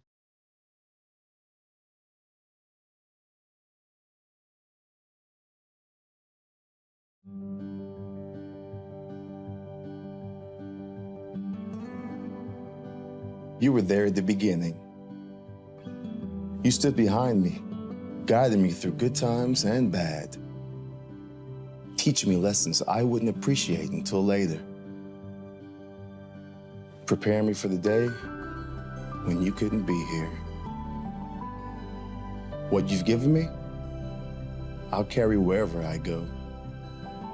And because of your planning, I know I'll go far. Set your family up for life. Southern Farm Bureau Life Insurance. Your friends for life. Farm Bureau Insurance, serving Florida for over 70 years. In Suwannee County, you'll find Farm Bureau in Branford and in Live Oak. In Branford on Drain Street, phone 935-1274. And in Live Oak on Dowling Avenue, call 362-1274. Real service, real people, Farm Bureau Insurance. And we're back here live, starting off your second half action. We're starting to get kicked off here in a couple minutes, about 3 minutes to go until your second half starts. I mean, we've got games going on all around the area. Not a lot of those being able to pull it up at this time currently, but I mean, we've got Columbia playing Suwannee, which was an exciting one that we were looking forward to see the score of there. Yes, it was. So they were under lightning delay. So there was a little delay there as far as the game. Last update we had was 6-0 Suwannee. That was updated about 10 minutes ago, right before the half. Yeah, so we're looking forward to see what happens here in the second half. I mean, we started off hot there by the Bucks, but the Eagles started to turn it around there, going more into the second quarter. You could say. Yeah, I'm excited to see these Buccaneers come out of the locker room. Great news is we received the ball, so we're going to get the ball to start the second half and get a chance to kind of go back up and tie the game up. As the Eagles come back out on the field, Man, it looks like they got a little pep in their step. They're pretty excited. They've got to feel good about where they're at. Again, this is a team that went 1-8 last season. 1-8 last season. Already came out with a big kickoff classic win. Doing a great job on the field tonight. So they have to be feeling pretty good about how their season's headed. Yeah, they've been able to move the ball around really all over the place. I mean, really going into the second quarter, they kind of turned things around. The Bucks, if you would say, really took over the first quarter, then got turned around there in the second quarter, taken over by the Eagles. I mean, they were able to have the ball on the ground and in the air there with a pick six there, a 98-yard return from pick six. But we did get the score currently for Taylor County against Fort White. We've got Taylor County up 13-0. They're still in the first quarter. Yes. I don't know. I know with the weather coming in, and we really didn't know about where we would be at here as far as halftime. Everything still seems to be going pretty good. Note we haven't had any delays. There's been several lightning delays. A couple games are still currently under a lightning delay as we speak. So we've got the Eagles in the east end zone just warming up, getting ready, waiting on the Bucks to come back and take the field. So Taylor County's one of those who are coming off of a pretty good season last year. Already again have a pretty good start going. And Fort White, along with that as well, they had some seniors graduate, but also have a strong group that came up from juniors last year that are now seniors that are looking to lead the team into great things this season. A quick shout out there to Roundtree Moore Chevrolet in Lake City. Roundtree Moore Chevrolet, a car dealer there that you can go check out for any of your truck or car needs. Go check them out there on Highway 90 West there in Lake City. And we're going to take a quick commercial break right before the start of the second half, brought to you by rivercountrysports.com. This is Jeff Mosley And this is Lance McCray. at Roundtree Moore Chevrolet. Yep. Jeff likes football so much, he thinks it's a good idea to play football while he's playing golf. We both think football is the most important sport ever made. Yes, it is. Jeff and I both agree, and we can both agree on that since we both played football. Yes, it is, Lance. Go get them, boys, and hope to see you down at the store. From the heart of Suwannee County, it's River Country Sports, your exclusive home for local high school sports, live events, and all the hometown action you care about. Catch every touchdown, buzzer beater, and big play, streaming live and on demand at rivercountrysports.com. Proudly supporting all of Suwannee County. This is River Country Sports, your teams, your town, your stream. And we're back here live on rivercountrysports.com, where we just got word that they are now off of rain delay in Live Oak as Suwannee is taking on the incoming Columbia High Tigers. A lot of hype really behind the Columbia High Tigers this year, but also behind the Live Oak Suwannee Bulldogs. I mean, you got a all starting 5 senior class of offensive lineman there, but also your quarterback, a native to Branford here, Thomas Sykes, looking to lead the team there to some big victories over this season. Yeah, they've got to be excited about the start that they've got going so far. So looks like here that the Branford Buccaneers have taken the field again. They're down in the end zone getting warmed up. And over on the other side, we've got the Eagles. Again, Jackson, they're looking pretty hyped up tonight, feeling good about where they're at. But this is Branford's opportunity. Let's just take the ball back. Let's execute on some of our plays. They know how to get it done. Let's use some of that talent that they've got on the field, some of that speed that they've got. Let's kind of work the outsides a little bit and see what we can do and how quick we can get back and regain some traction back in this game. Yeah, we seen earlier on in the first and second quarters of the game what Branford was really able to do when they got the ball to the outside. I mean, you've seen several throws that made it to the outside for big gains there for the Bucks, but also a couple runs. You've seen the first touchdown scored here in the game by number 2, your start running back for the Bucks, Ollie James, was able to get the ball around on the right side for a run there for the first touchdown for the Bucks of the night. Yeah, I'm excited to see him get some more action in the second half and really use him to his full potential and see what he's able to do. So, great thing about watching us live or going back and watching it, we have our score updated. We're super excited this year, our first season here for Branford Buccaneer football, to have Summers Home Furnishing as our scoreboard sponsor.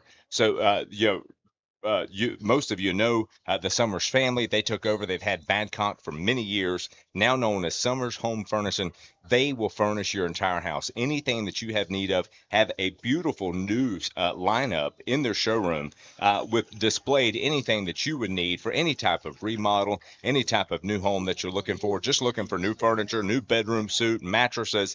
Really, they cover all of it. You go over there, see Chris and the family at Summers Home Furniture. Excited to have them as a part of Branford Buccaneer football. And speaking of excited, we see the Bucks here getting ready to take it back to the sideline and receive the ball here going into the second half. We're really looking forward to see what these Bucks can do. A lot of hype now coming off the sideline for them as they get prepared to receive going into the second half.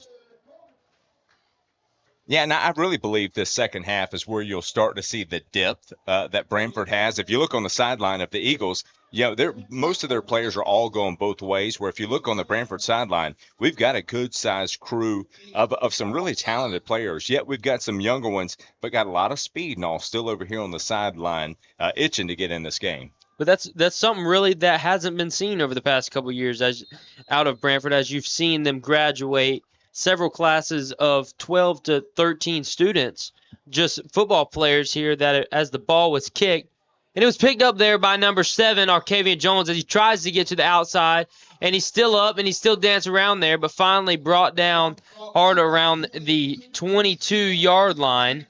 They're going out for the Buccaneers. Just going to bring up first down and 10 right here for your Branford Buccaneers. Yes, a decent kick, took a little bounce. He was able to pick it up and try and get some yardage of it. If he could have just got past this one defender over on the right-hand side, I believe he could have picked up a handful of more yards. A cutback there tried by number 7, the 4-year starter there on varsity for the Bucks. I mean, he's one of the oldest guys, I believe the oldest guy with the most experience on varsity that the Branford crew has. So looking for some leadership out of him this season for sure, as the back motions there across, and he's wrapped up and finally brought out of bounds there. That's James. No gain there on the play. Going to bring up second down. Yeah, so really this Eagle defense has been able to kind of read the offense, and they've been there for every single play, crunching up the line of scrimmage. And then also, when we're trying to get wide out on these sidelines, they're meeting us there as well. Land and James, the number 4 and number 2. You'd see the younger crew, the younger group that we talked about earlier on, that came up off of JV, full-time now on varsity for the Buccaneers, looking to lead this group and continuing to grow. As number 7 there, motions across, but the ball is on the ground. See who is picked up by. It's picked up there by the Eagles. It's going to be an Eagle ball. They're dropped there on the snap by number 4, Land. It's going to be Eagle ball on the 19-yard line going in for the Eagles. Yeah, it looks like they've had a few issues as far as getting the ball to the quarterback. So he's been able to bobble it a couple of times and still keep possession of it, but he lost it on this one, and those Eagle defenders were right there to jump on top of it. And that's really a costly mistake there by the Buccaneers, because you've seen what happened in the small mistakes, because Branford was able to capitalize on some of the Eagles' mistakes, but also the other way around. I mean, you've seen the big pick six there by the Eagles, but it really sets them up close there going into the Roundtree Moore Chevrolet red zone. The ball handed off there to the left side, brought down around the 20-yard line by T.C. Smith, their number 6 for the Buccaneers. Yeah, biggest thing they need to do is just keep this offense in front of them, not let them get to the outside, not let them get around the corner. So we really need Buccaneer defense to step up right here. As we mentioned, a big front there for the Eagles. One thing that Branford you wouldn't say has much of is the larger front there on the O-line. But as number 12 there for the Eagles looks to throw, but he's going to take it and he's going to run it. Tries to go back inside, but cuts across and smacked there. Vernon Richards comes across, I believe, clips his own man. Yeah, and really, I believe their quarterback felt like he had a lot of room to run, but Vernon came with some pressure right there on him and took him down across the middle. So that was a great stop where it looked like he was going to be able to pick up some yards on that play. Yeah, so we've got third down. Looks like third down and about 5 to go. And one matchup you want to watch down here when you get into the red zone is number 4 for the Eagles on. If you'd see there, and he looks to throw to him, but he's going to scramble around. He's going to throw, and it's just out in front of the Eagles receiver there. Yeah, and so really he had a receiver open across the middle, just led him a little too much. That could have easily been a touchdown for the Eagles, which now that's going to bring them down to fourth down with 5 yards to go. Bring them down around to the 14-yard line. Bucks looking to get a stop here. I mean, we seen what the Eagles were able to do, looking to the outside more on these 4th and 4, 5 to go situations here. I mean, we see number 12 lining up with number 6, who had that pick earlier on in the game, lining up, and he gets it, but it's caught, clipped pretty hard there by the Buccaneer defender, number 9, Poindexter, who was able to return back onto the field after coming off with an injury earlier on in the game. Good to see him back on the field.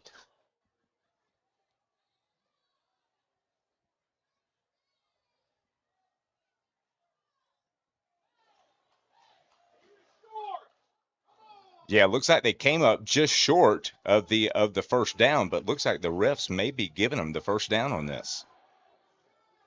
Was well short of the first down, but it looks like they are gave him the first down there in the Roundtree Moore Chevrolet red zone as number 6 takes the ball around to the outside, jumps over a tackle there, and he goes all the way. Did he get in for the touchdown? And he did. He got in for the touchdown. That's another Eagles score there by number 6. I really feel like Branford was trying to figure out if their defense should even be on the field, and Eagles took advantage of it with a quick call. Got a holding call on your Eagles offense. That's going to bring back and take that 6 points off the board. Another costly penalty there by the Eagles. It's going to take that extra 6 points off the board. But really, I mean, one thing you see there, not that they'd get 2 down, but I mean, it just starts to put into their head as we wind down with about 8 minutes, 30 seconds left to go in the third quarter. Just that them Eagles trying to extend their lead and put another 6 points there on the board. Instead, he's brought back first down around the 18-yard line going in. All 4 receivers, we got an empty formation here. 4 receivers, and he looks to throw, and it's a quick there, but is he going to get back around? And he's going to get back around. Is he going to be able to catch him? Number 4 for the Eagles, all the way back around. Is he brought down? Did he get in?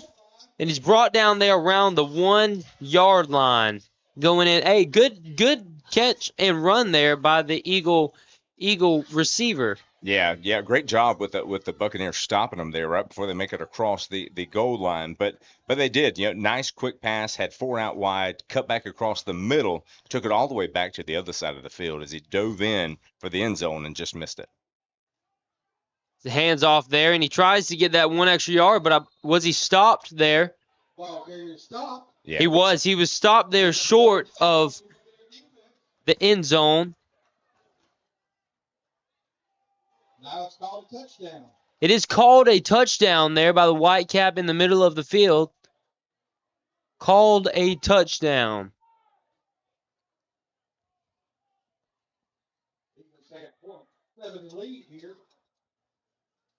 That'll give the Eagles 20 points, 20-7 here.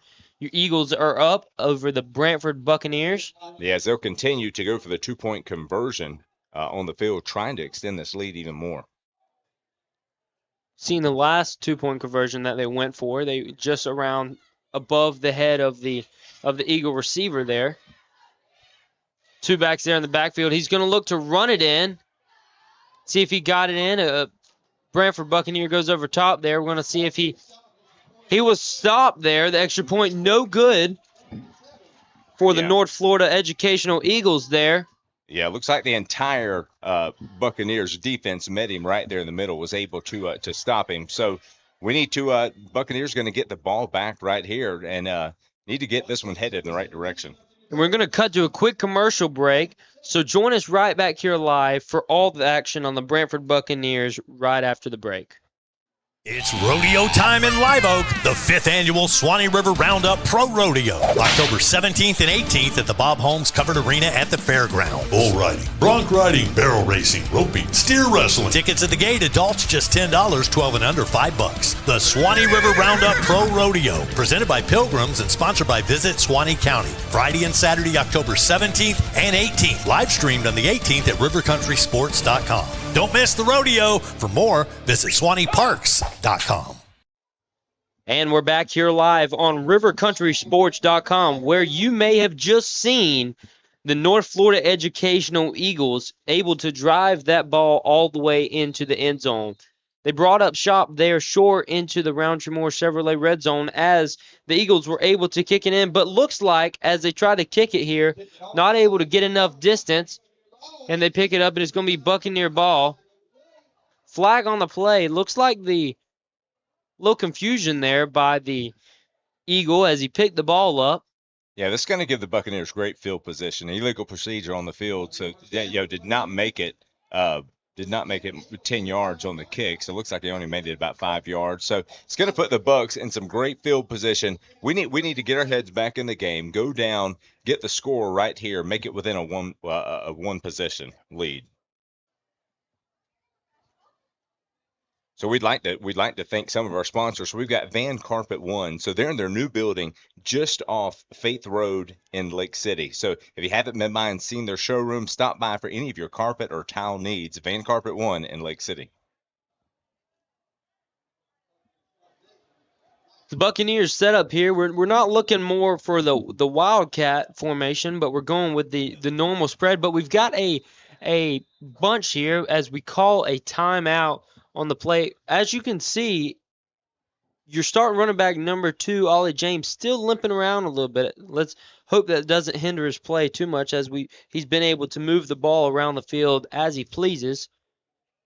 Yeah, he's really been their highlighted weapon so far tonight. A couple of their big runs has come from him, so they need him to be healthy throughout this second half.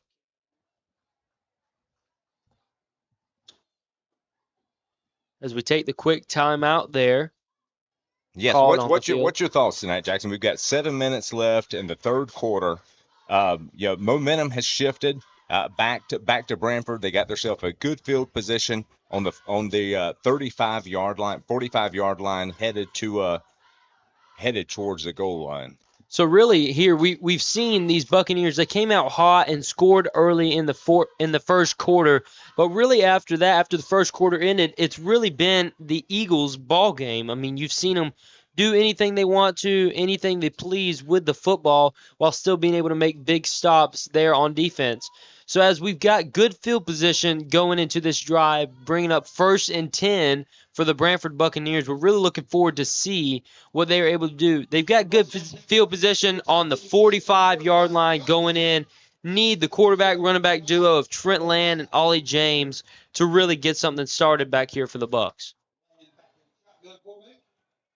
Land back in the shotgun formation as he's going to hand the ball off there to James. Tries to run it up the middle. Looks like a short gain, bring up about 1.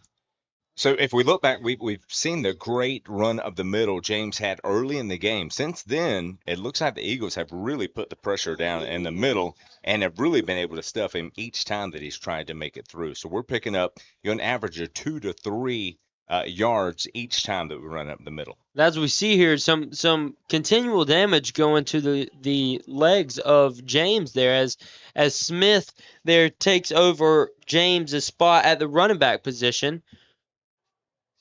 To get lined up there with Land in the shotgun. Smith behind as they're going to throw it. And it's almost intercepted. They jump the quick throw there. That's number 3 there for the Eagles. Almost picks it off there. That could have been costly there. Yeah, really right through the hands of the defender. And I tell you, when you look at this Eagle defense, they've got some speed on the outside. If you take a long time letting the play progress like that, they're going to be right on top of you. You've got guys like number 6 there that was and number 8 that are on the outsides for the Eagles that are able to do some damage there really to the Buccaneers what they're trying to get done. But you wonder, you've seen the throws to the outside to vault work. If you can get enough time for your quarterback to step back and make the good pass, you wonder, is that something they'll try and go back to there? Yeah, I of course I'm one who I see a good play and I want to see it again. The pump fake out to the side, which is really where they've been putting that pressure on. I'd love to see another pump fake, and then let's try and take it down the field and really get some momentum going back in this game with 6 minutes left into the third quarter. Really going to need this Bucs depth here to start to come into play with 6 minutes, winding down of 6 minutes left in your third quarter to go.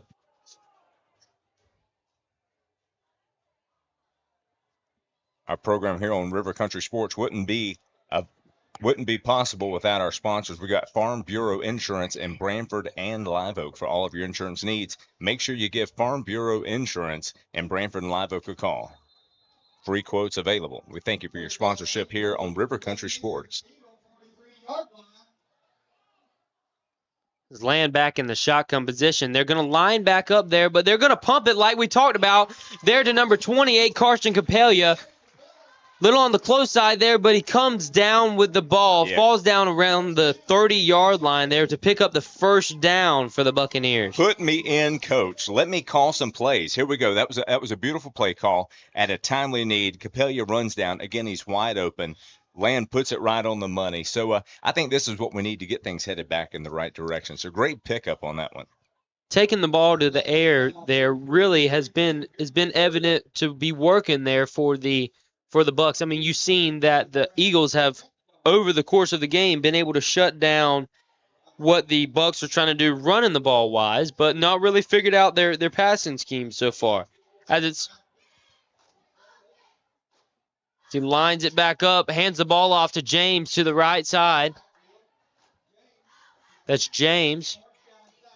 Well, I tell you, as you can see, this Eagle defense, their front line is a physical team. So you're not just running on the inside being taken down, but they are hitting you with some force on the inside. So, really taking a toll on that inside of the game.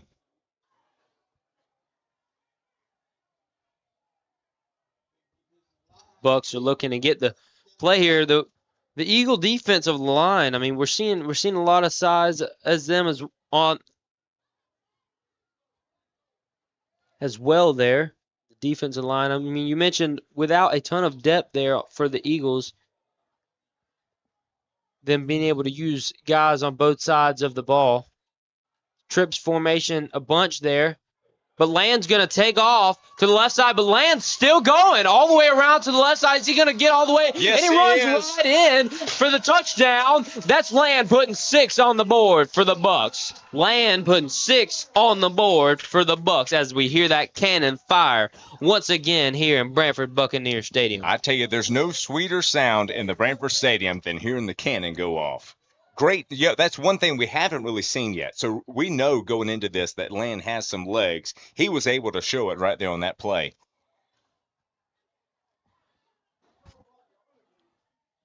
They're going to set up here for the extra point kick.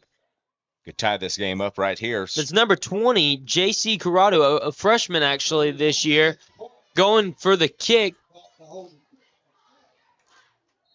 And he gets the kick.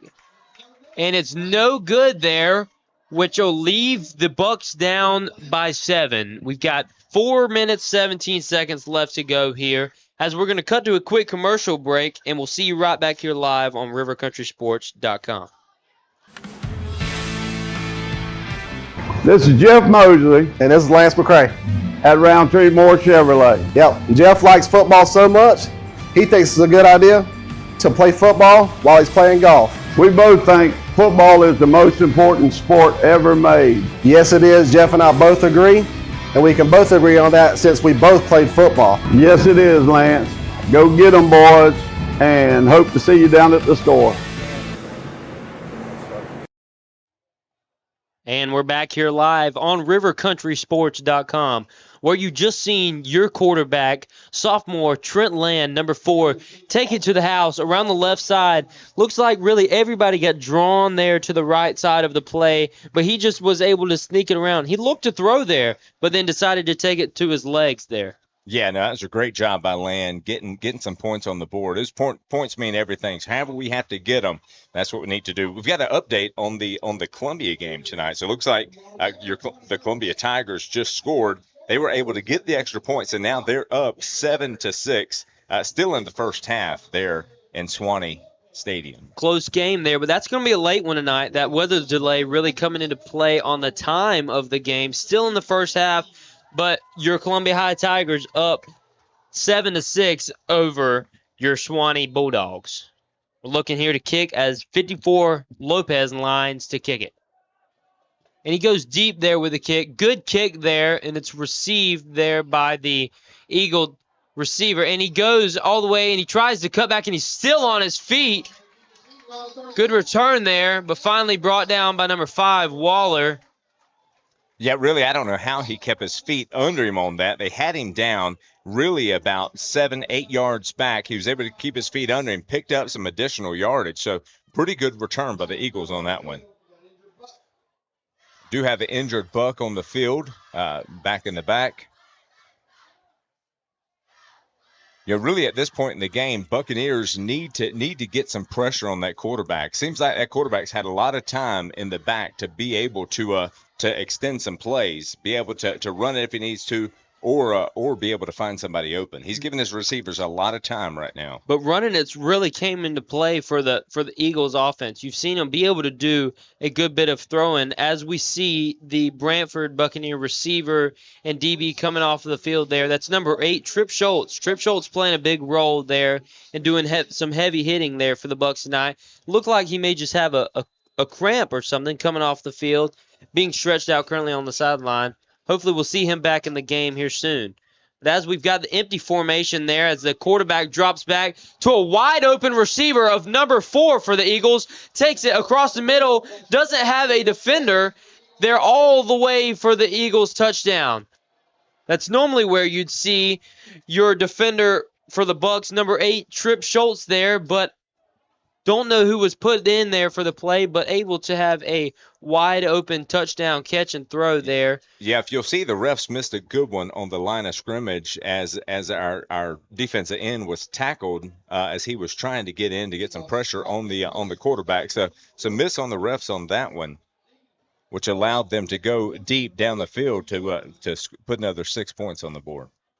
Now you really wonder the tackling that you were talking about. That's tackling when we're taught in football is normally something that goes on defense. So when you see tackling happen on the offensive side of the ball, normally flag, but not something that we've seen here tonight. As the Eagles look to line up for a two-point conversion here. Spread out across with a tight end. Looks to go right up the middle, but he's flipped. And he stopped just short of the 2-point conversion, which no good. Yeah, going to bring up 26 for the Eagles and 13 for your Branford Buccaneers. We're going to cut to a quick commercial break, and we'll see you right back here live on rivercountrysports.com.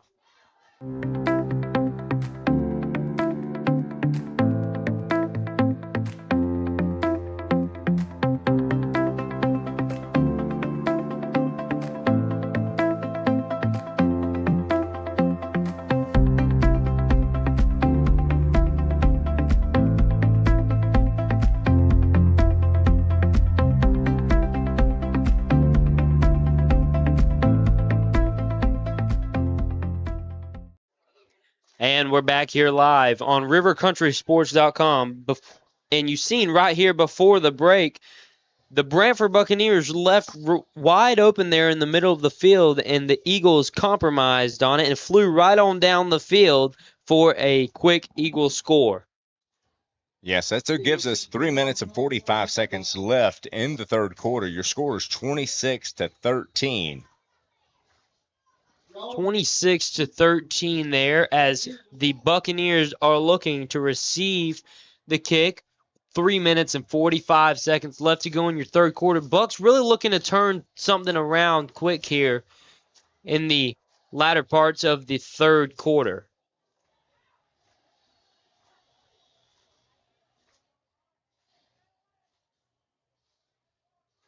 .345 left to go in your third. Eagles get lined up to kick here. Haven't seen a whole lot of deep kicking out of the Eagles crew, mainly to around the 30-yard line, which has allowed for a little bit of a good return there for your Branford Buccaneers, setting them up in a little better field position. We did see last time that they came out on the field to kick the ball that it didn't go but about 5 yards, which really allowed for the quick score there by quarterback Trent Land for the Buccaneers. See what happens on this kickoff. Eagles line up to kick. He goes to kick. It's a little deeper this time, right there around the 30-yard line, but it's going to be taken back by number 2, Ollie James, and he goes to pitch it, and he pitches it because it looks like he was limping down there on the backfield, and a little extracurricular going on the field there. Yeah, flags coming out on the play. Flags coming in on the play. Ball return around midfield. I don't know if you noticed or not, but it looked like mid-play there, mid-return, James not able to keep his feet underneath him, so he had to pitch it back to number 0 of Vaught there. Yeah, he was able to get up and make it over to the sideline without any help. We'll look and see if it may be just a cramp or something like that may be slowing him down. He definitely felt it on that run. Was able to make a clean pitch back, which actually ended up giving the Buccaneers another close to 10 yards on that return. It'll set up first down and 10 there for your Buccaneers. As the flag will be called there on the Eagles, don't know if that's going to be something we're going to see now reoccurring in the looking to go more towards the fourth quarter here tonight. Good bit of Buccaneers fans still here in the stadium. Appreciate all the fans that are here in the stadium, but we also appreciate the viewers online that are watching live here on rivercountrysports.com. If you're not able to make it, we want you to share and like and subscribe to all your friends and family. That way they can get more updates of the live Buccaneer action here at Buccaneer Stadium. The Bucs get lined up here on the Eagles' 40-yard line. Another setup of a good position there as number 3 comes in motion for the Bucs, and he's handed it off to number 6, Smith there, as number 6 is a little slow to get up there. We've seen a little trouble out of him moving around tonight, but looking to open it up. Yeah, loss of about 3 yards on the play, so they were ready for him. They had already broke the line of scrimmage by the time he had got the ball on handoff. One thing the Bucs have really struggled with tonight is being able to open up the gap there for their running back to run through it. After the Eagles really figured out the blocking scheme that was going on there by the Bucs, they were able to shut it down pretty early on into the game, which really shut down the run game there for the Bucs. Not able to do a whole lot there. But they look to pass it as he's going to throw it, and that's dropped there by number 7, Jones. Looks like right through the hands of Jones there. Yeah, he was wide open going down the sideline. Great pass by Land. Puts it right into his arms, and he lets it fall right through.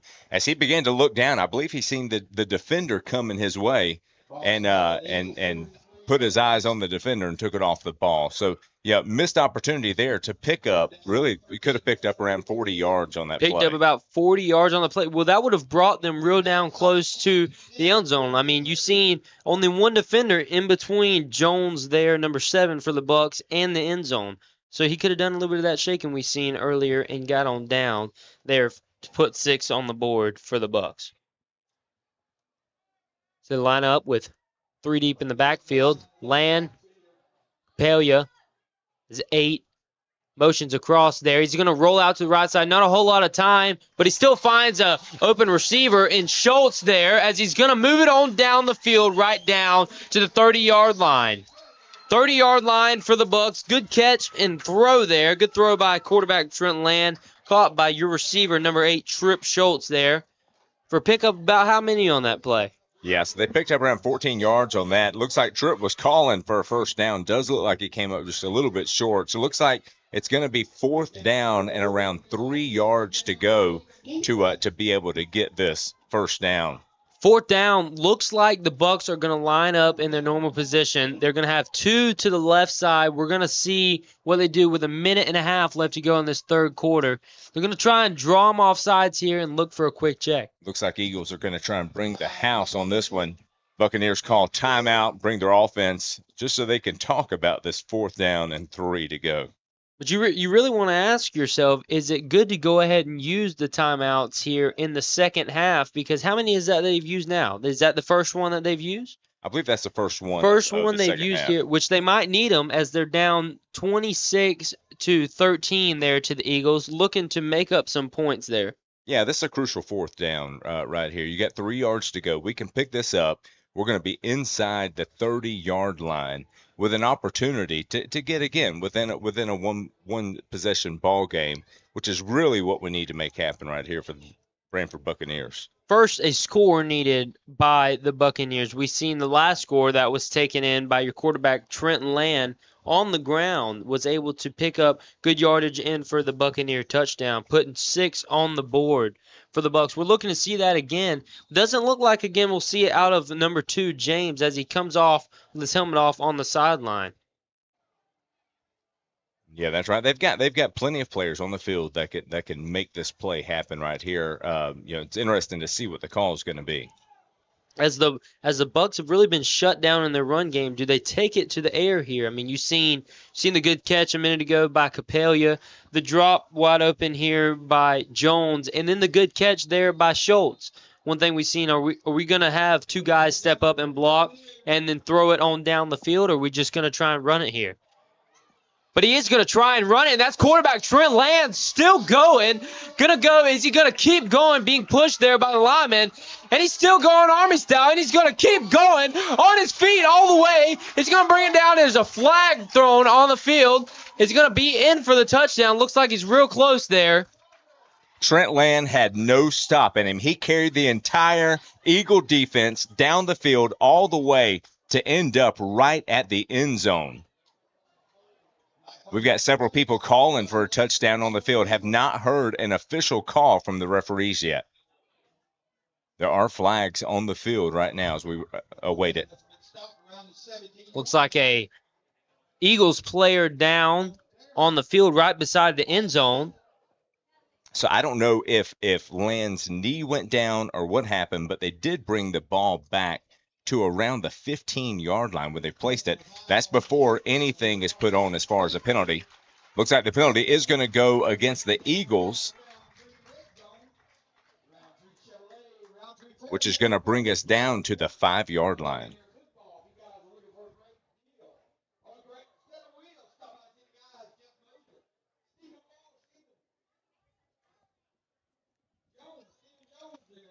Got another timeout on the field right now for an injured player. A couple guys, I mean, we've seen not a whole lot of guys go down for the Eagles tonight, but looks like a crucial one there for the Eagles. A couple bruised up guys as well for the Bucks, but luckily enough depth there on the Buccaneer squad to really hold them together there. I mean, we've seen a lot of guys play key parts. More, as you see, number 5, we talked about Waller there on the defense side of the ball. Him, Richards, Derringer, all able to do a bunch of work there on the defensive side of the ball. Yeah, it looks like one of the coaches is actually by himself carrying the player off the field, so he's not able to make it out on his own. One of the coaches is carrying him to the sideline. Looks like he took a hard hit as he was holding on to Land, as Land had his eyes on the end zone. Not sure what transpired after the play to cause that injury. We've seen those legs. I mean, we've seen Land do, as just watching all the work they've put in the weight room, all the work they put in on the field. The legs of Land really growing and really becoming strong. I mean, to do something like that, I mean, that's a play that you don't see too often, really just carrying a guy on your back there all the way towards the end zone. One thing we've seen and know so far, he has no quit in him. So so excited to see what they're going to do here at their 5-yard line. Land lines back up. It'll bring up first down and goal there for the Bucks. Gonna throw it. He's looking to throw it, but he brings pressure on him.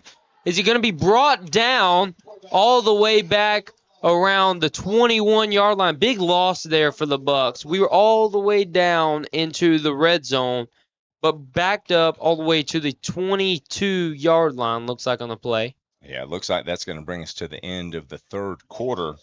But, one thing they've been able to do is to get a lot of pressure on Land. He's been able to get rid of it before the sack, but he wasn't able to do it on that one. So that's going to bring us to the end of the third quarter. All right. Right back here live on rivercountrysports.com. Join us as we come back for the fourth quarter action.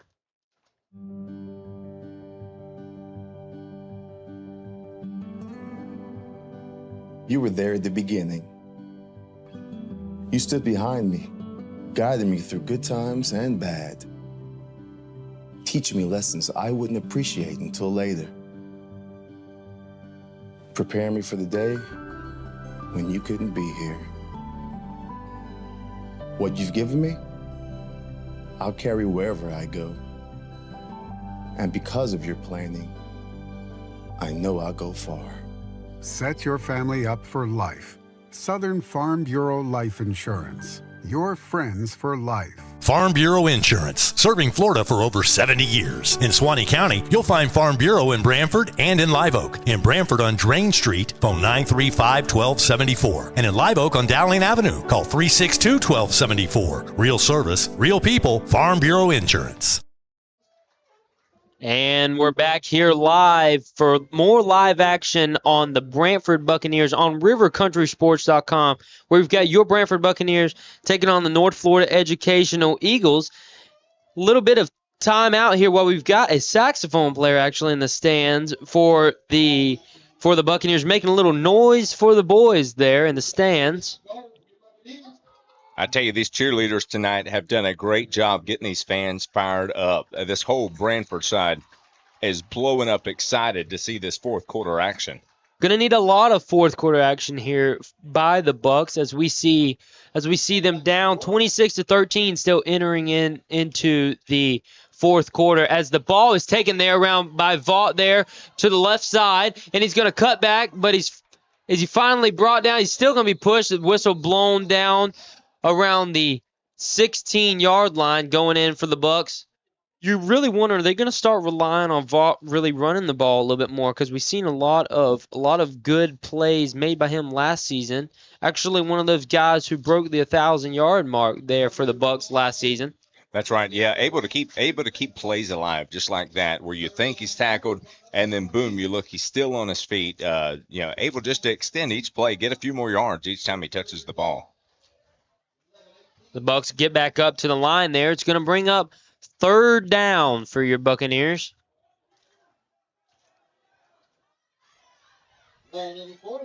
Land in there at quarterback with Smith to his left side. It's 8 motion across. Schultz there, but he's going to roll out. Who's he going to throw it to? Look at that. It's your guy. Vaught there for the touchdown, putting 6 on the board for the Bucks. As again, we hear that fire of the cannon. Here we go. Touchdown. I tell you, what a great job by Land. He rolls out to his right. One thing we've seen is a lot of pressure on Land tonight. They were not able to get pressure to him on that play. He rolls out wide open space to see downfield, catches Vaught across the middle with a perfect pass. What did we just say? We said we wanted to see a little bit more action out of number 0, Vaught there, and what did we see? We seen it right there as he was able to roll around to the right side and complete a nice throw and catch there for a touchdown, putting 6 on the board for the Bucks. You've got Buccaneers lined up to get their extra point right here. And he's going to get it, and that's going to put an extra point on the board. Going to bring the Buccaneers within one possession score of the Eagles. And we're going to take a quick break and join us right back here live for more of fourth quarter action on rivercountrysports.com. This is Jeff Mosley. And this is Lance McCray. At Roundtree Moore Chevrolet. Yep. Jeff likes football so much, he thinks it's a good idea to play football while he's playing golf. We both think football is the most important sport ever made. Yes, it is. Jeff and I both agree, and we can both agree on that since we both played football. Yes, it is, Lance. Go get them, boys, and hope to see you down at the store. And we're back here live on rivercountrysports.com, where I don't know if you just seen it, because we seen it right up here in the box of Branford Buccaneers Stadium, also known as the Galley. Trent Land able to roll around to the right side and complete a nice throw and catch there to put 6 on the board for the Bucs. Yeah, you've got Branford lined up to kick off. There's a lot of ball to be played yet. We've got 10 minutes, 48 seconds left in the fourth quarter. Your score with the Eagles 26, Branford Buccaneers 20, down by 1 score possession. And I tell you, our kicks have been good tonight. So he's 2 out of 3 so far in extra points. If we can get the ball back right here, drive down and score, we can be in control of this ball game. These are one of those situations where you'd really like to be the one on the field. I wish you could pad up one more time as we see Lopez there, number 54, go to kick it, and he kicks it deep off to the left side, all the way back, and he's going to try and return it. That's number 10 there, and is he going to be brought down? Oh, his legs taken out from under him. Look at that. That's the Bucs lighting up there for you, bringing him down there around the 20-yard line. I tell you, you can feel a momentum shift across this stadium as the Branford sides, and I tell you, it's still a packed house here with 10 minutes, 30 seconds left in the fourth quarter. Can I tell you, nobody's leaving this ball game. Occasional Eagles load the box here. They've got a stacked receivers in close here, tight end and wing on each side, and he looks to throw it, and it's going to be complete there. That's to number 4 there, for the Eagles as he goes just out of bounds there. Gain of about 8 yards there on the play for the Eagles. Good little catch and run there. Good little catch and run. You know, Branford did a great job stopping him right when he caught the ball, which is what we've got to do more of just to keep the players in front of us. And he's going to hand it off there, and he's stuffed there by a group of linemen. That looks like number 67, big number 67, Case Townsend there on the stop for the Buccaneers. The stop, yeah. He stopped him right in the middle, stood him up, and took him back, only allowing them to pick up about a yard on the play. Good job there by Case Townsend. Number 67, one of those younger guys is going to be a big part there for the Buccaneers as we're looking to get things turned around right here with 9 minutes, 40 seconds left to go in your fourth quarter. Buccaneers get lined up as the Eagles take a spread position here with he's going to roll out to the right side, but he's looking just to run it. He's going to come downfield. Where's he going? He's going out of bounds, just trying to pick up the first down. Not a whole lot of pressure put on him there. You wonder, did he just try and stop the clock, or was he just trying to get out of bounds? Yeah, it looks like he was just trying to get out of bounds without getting hit is what it looked like. You had a Branford defender running right at him, so he knew where he needed to get out to pick out the first on this play. We've got 9 minutes, 24 seconds left in the fourth quarter. Eagles picking up a first down. But honestly, you wonder, you've seen him shake around the field, number 12, the quarterback, all night tonight. Would it have been that hard for him to get past the one Buccaneer defender on this side? You've seen his eyes set straight for the sideline, but really, I think he may have been able to get around him and pick up 6 there on that play. But as we see Trips lined up to the left side there with a wing back for the Eagles, and he dances around there in the pocket. He's going to move outside to a wide-open receiver who jumps up and catches it there, but he's brought down out of bounds there by number 9, Poindexter. Seeing some intensity there come out of the Buccaneers, but the Eagles are able to start to move it down the field a little bit, picking up first down after first down. Yeah, so this Branford defense has not been able to get any pressure given their quarterback all evening to find an open receiver. Had a couple open defensive guys that could have put a little more pressure on him on that one. Chose not to sit back and see where he's going to throw it. So I think the key to this stop right here is getting pressure on that quarterback. 9 minutes and 10 seconds left to go here in your fourth quarter as the Eagles take the field once again with first down, bringing up first down around the 50, close to the 50-yard line as he hands it off there to the right side. That's number 6 for the Eagles, brought down with a short gain on the play of about 3 yards there for number 6 for the Eagles.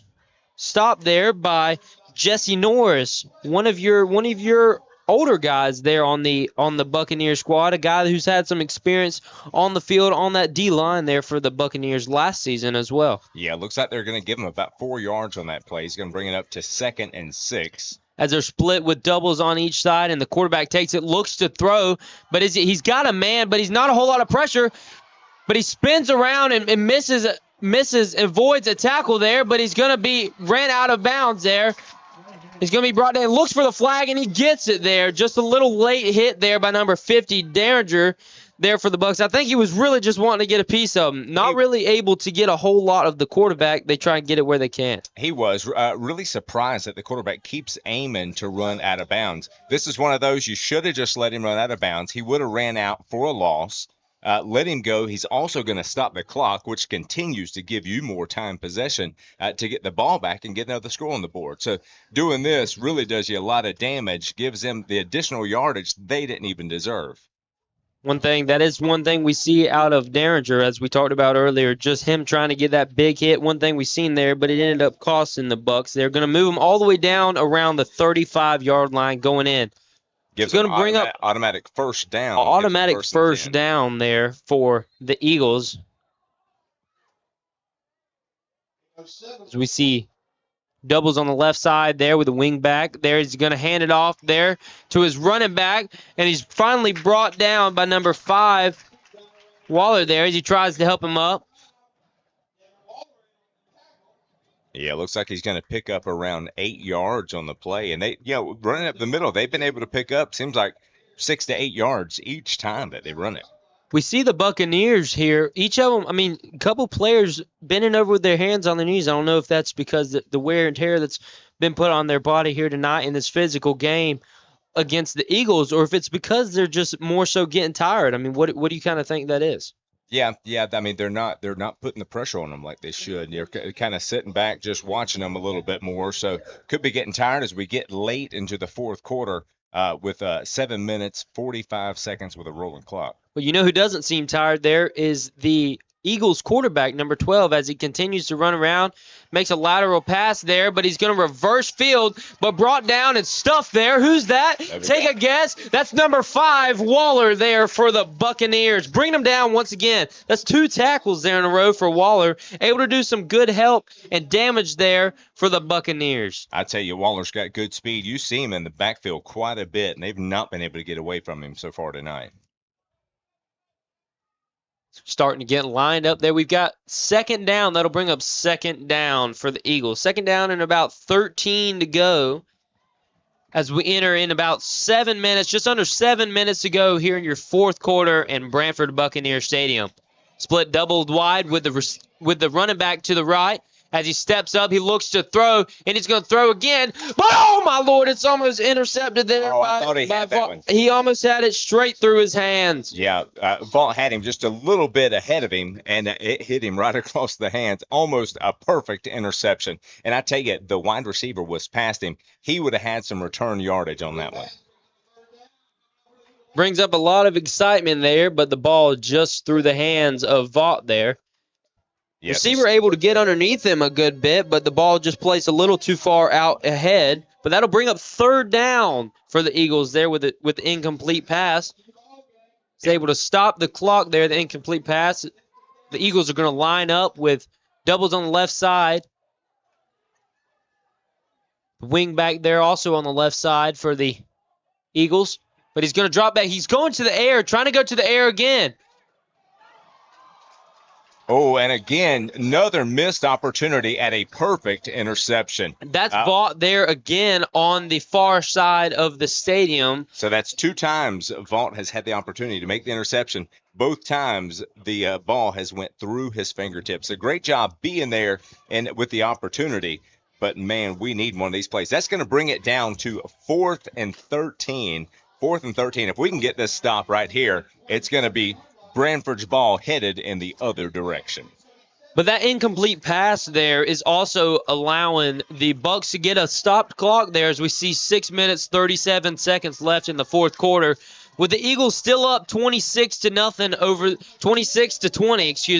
the Bucs as they line up with an empty formation.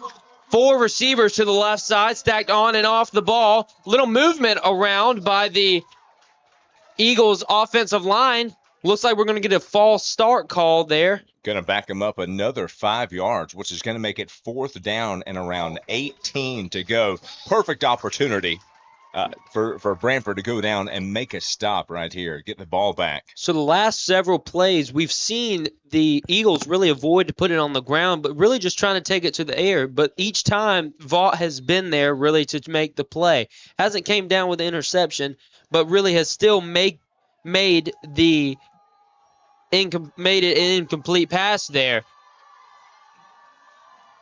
As we look there, receiver steps back, and he's going to throw, and he's going to go all the way, and he drops it right in his hands there. That's the Eagles receiver that goes right through his hands. 2 guys escaped the Buccaneer defenders there. Would have been a touchdown, but it's now Branford Buccaneer ball. He was laying on the ground. Wish he could retry and catch that. It was a perfect ball placement right over his shoulder. As he looked back, the ball went right through. When he looked down, the ball was on the ground. Turns it over on possession. It's Branford football. This is our time to come back. We've got 6 minutes, 30 seconds. This was a great time to make a stop. Turnover there on the play, but we'll see you right back here for more live action at Branford Buccaneer football on rivercountrysports.com.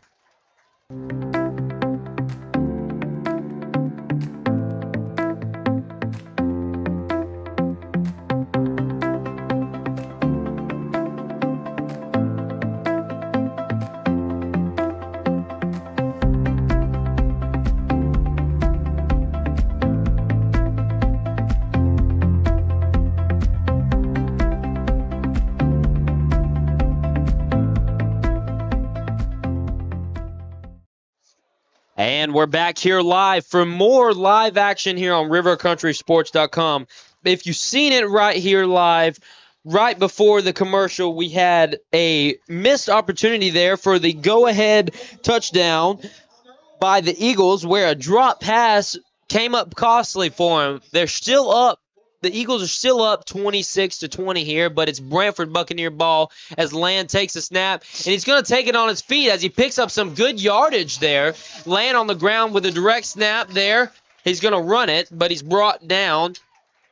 The gain of about 8 on the play bring up 2nd and 2 there for the Buccaneers. Yeah, I tell you, each time Land gets his hands on the ball, some yardage is coming. So great job continuing to fight. It looks like they were going to stop him around the line of scrimmage, but end up getting a few more yardage. So we've also got an update tonight on the Tiger Columbia Swanee game. Right now it looks like they're at the end of the first half. At halftime, it is 21-6. Tigers look like Columbia Tigers are gaining a little momentum there in Swanee County. Guys over there in Swanee County for Columbia really being able to put it together right now. But we'll see what these Branford Buccaneers can do as we've got 2nd and 2 left to go. Does he step off sides? We see some motion on the defensive end there. The fans for Branford aren't very happy, but we didn't get the call there for the refs. But as Land takes back the snap, but he's going to hand it off there to Smith, who's brought down in the backfield. Looks like a loss of about 2 to 3 yards there on the play. Yeah, a little surprised they didn't call that one, as was most of this side of the stadium. But that's going to bring us to 3rd down. 3rd down looks like about 4 yards to go.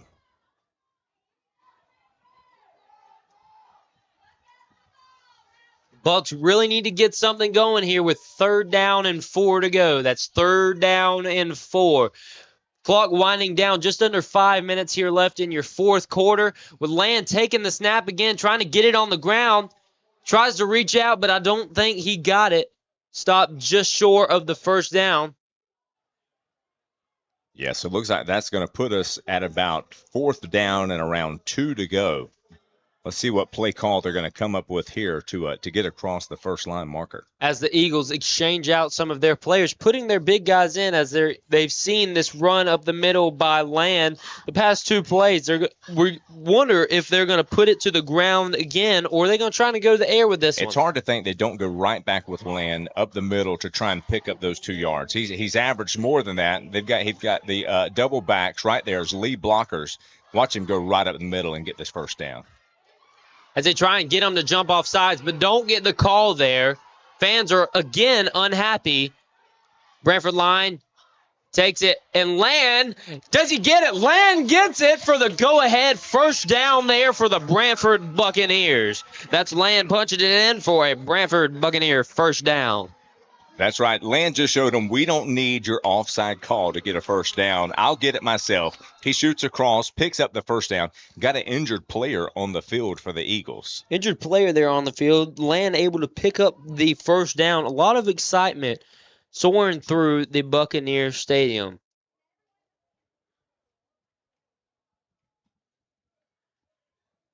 Quick shout out to Roundtree Moore Chevrolet, where we've got rides left and right brought in. I actually took a ride down there the other day and seen all the vehicles that they had. So if you will, go visit them on Highway 90 West there in Lake City, Florida. Go see Jeff and Lance down there at Roundtree Moore Chevrolet.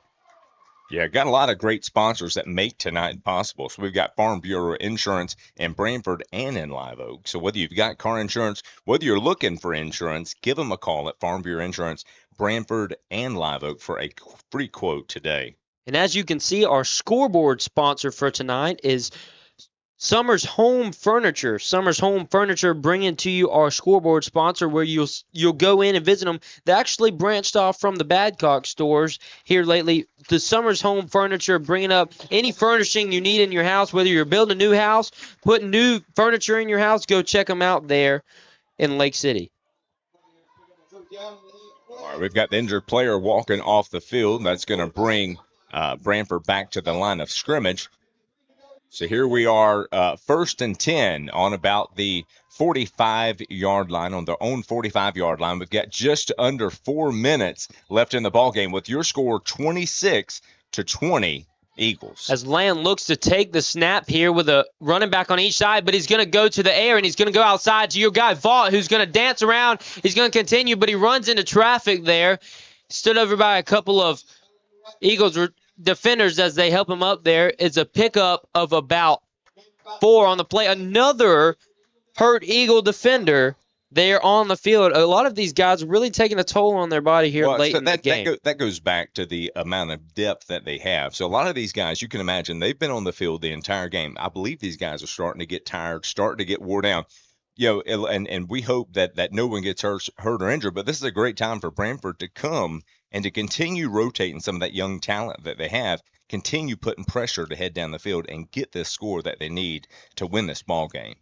Taking advantage of these injuries right here will allow Branford, hopefully they'll capitalize on this. Who knows that they might go back to the air again, try vault down that sideline, which we've seen work there several times earlier on in the game. But with just 3:29 left to go, an injured player on the field, but your Eagles still up 26-20 over the Branford Buccaneers. And what it looks like is these guys are starting to get some cramps. I mean, you can imagine it's a warm night here in Branford, Florida. They've been on the field, seen a lot of action tonight, starting to cramp up a little bit. So he was able to get off the field, actually moving pretty good. So it's going to be Branford's ball. It's 2nd down. They're going to have about 4.5 yards to go to get the first down. Can I tell you, the fans are excited in the stands tonight. Excited and ready to go is what you can say, at least when the Bucs are taking the field back here. We also want to thank our AT staff here for helping out the injured Eagles players tonight. AT staff there for Branford as motions across, and Land tries to get a couple extra yards and able to pick up about 2 yards there on the play, which is going to bring up 3rd down and short for the Buccaneers. Yeah, 3rd down. So they're going to be on about the 47-yard line. On Eagles' 47-yard line, going to have around 3 yards to go to get the first down on 3rd down. Rolling just inside of 3 minutes left in the ball game with a score of 26-20. Branford Buccaneers really looking to do something here. Who knows if they'll keep it on the ground with Land, which we haven't seen. We haven't seen anything out of your running back James here lately. He's still on the sideline, along with your other running back Smith on the sideline. So it makes you wonder: are they going to try with veteran varsity player Jones, Arcavian Jones, still over here on the sideline? Are they going to try? They're going to try and push it up the middle, but aren't able to get it there. Stuffed up, no gain on the play. Let's see if we can get a flag on this right here, as you see the defender, after the whistle, continuing to push Land back up the field, pushing him off at the end. Should have been a flag called on that automatic first down. Refs chose not to call that.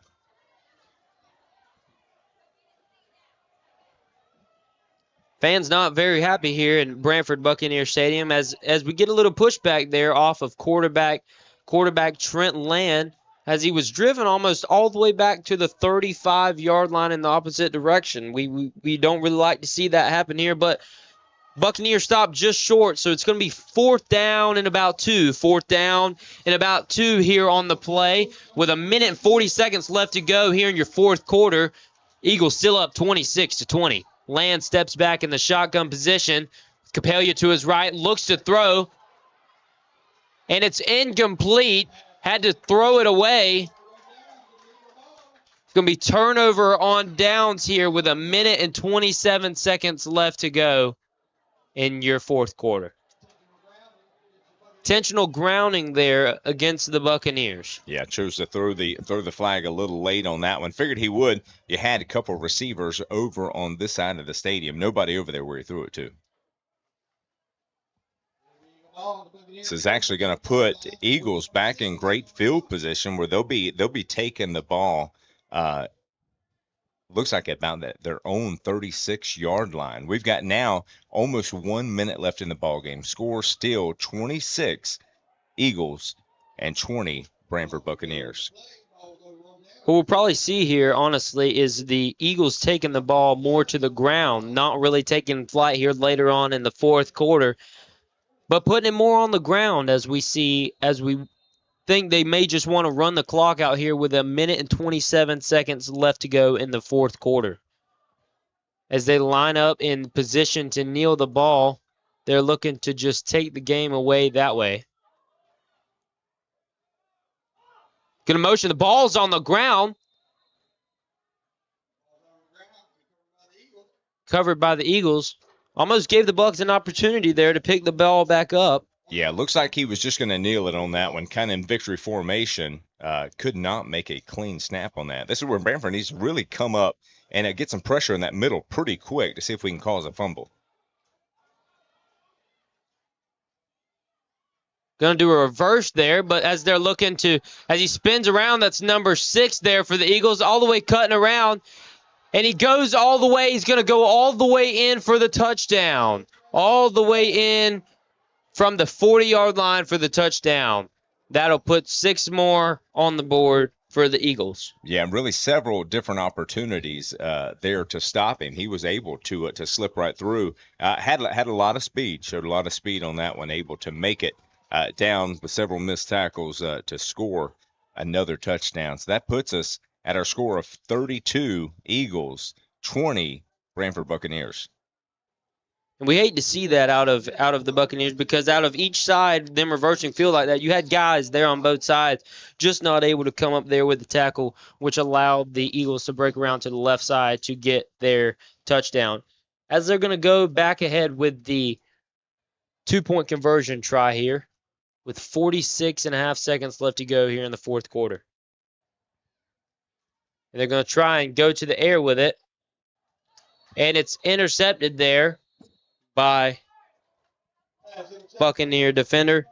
That's Vernon Richards, number 3 there for the Bucs. Yeah, and I tell you, he was ready to take it to the house. They blew the whistle just for an incomplete 2-point conversion. So Branford's going to get the ball back. Receiving team is going out on the field. 46 seconds left in the ball game. We've got it 32 Eagles, 20 Branford Buccaneers.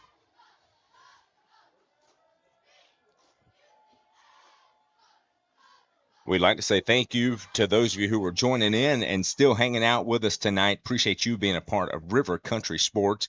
If you're watching this for the first time, make sure that you like, make sure that you share, make sure that you subscribe so that you get all of the updates. Don't miss this Tuesday night. We'll have a coaches show. It'll be with Jackson Jones and Coach Tim Clark every Tuesday after the game to go over different thoughts and outcomes of this game, but then also prepare for the game next week as they begin to talk. Don't miss that. That is at 7 o'clock this coming Tuesday for the coaches show. Yeah, really over on the coaches show, you'll check out there on rivercountrysports.com. We'll kind of be going over the recap of tonight's game along with what we're looking forward to next week's game, which will also be back here in Buccaneer Stadium. Next week's game, we'll be looking at Weehawken, a familiar team from last season for Branford Buccaneers, a team that really runs the wing T position, really trying to just run the ball a whole lot. Something that we look forward to seeing how the Bucs are able to manage as Vaught picks it up there, but tries to shake around, but just brought down there real close to the end zone. And really, they were letting the ball roll as a touchback, but the ball stopped. It looked like on about the 2-yard line, which made Vaught have to pick it up and try and do something with it. A little late to try and make something happen. Would love to have seen him pick that one up early and try and get some yardage out of it. But then on September 5th, we'll actually see Branford Buccaneers right back here at home in the Buccaneers Stadium for the third week in a row facing against rival Bell. I mean, Bell's one of those teams that we played last year, and after able to conquer the Bulldogs over there, like for 7 or so years, they actually beat the Buccaneers last year, which I was on the team that they were able to beat, but we're definitely looking forward to see what the Bucs are able to do against them, ready to get back this year. 33 seconds left to go here in the ball game as the fourth quarter winds down. Buccaneers looking to just see if they can get it out of the end zone without either throwing the ball away or getting the safety here. Land goes to line up in the shotgun position. He's going to take it. He's going to look to throw deep into the end zone. Doesn't look like he really tries to go for it there on the outside. Yeah, so that's Arcavian Jones. Looks like the ball was thrown just out of bounds, a little high for him to be able to try and go after it and make a play. But really just, that incompletion stops the clock with 28 seconds left in the ball game. Just trying to get a little something going, getting out, didn't put ourselves in the best field position, starting off at the 2-yard line. Yeah, starting off at the 2-yard line there for the Bucs doesn't really help them out because we've got to either see a long play breakout, but then you're looking to either get an onside kick there and get the ball back for a quick score, or that's really your only option. Really, I mean you're trying not to run out of time as the ball is thrown there against Arcavian Jones, trying to carry the guy on his back, but finally brought down there around the 10, 11-yard line. They're able to get out of the end zone, but maybe not enough time. I mean, as the clock continues to run, you're looking at underwards of 10 seconds. Now clock winds down. Looks like that's going to be your game there for the Branford Buccaneers. And that's going to be your game there for the Branford Buccaneers. We're going to take a quick commercial break, but join us right back here live on River Country Sports for a quick game recap.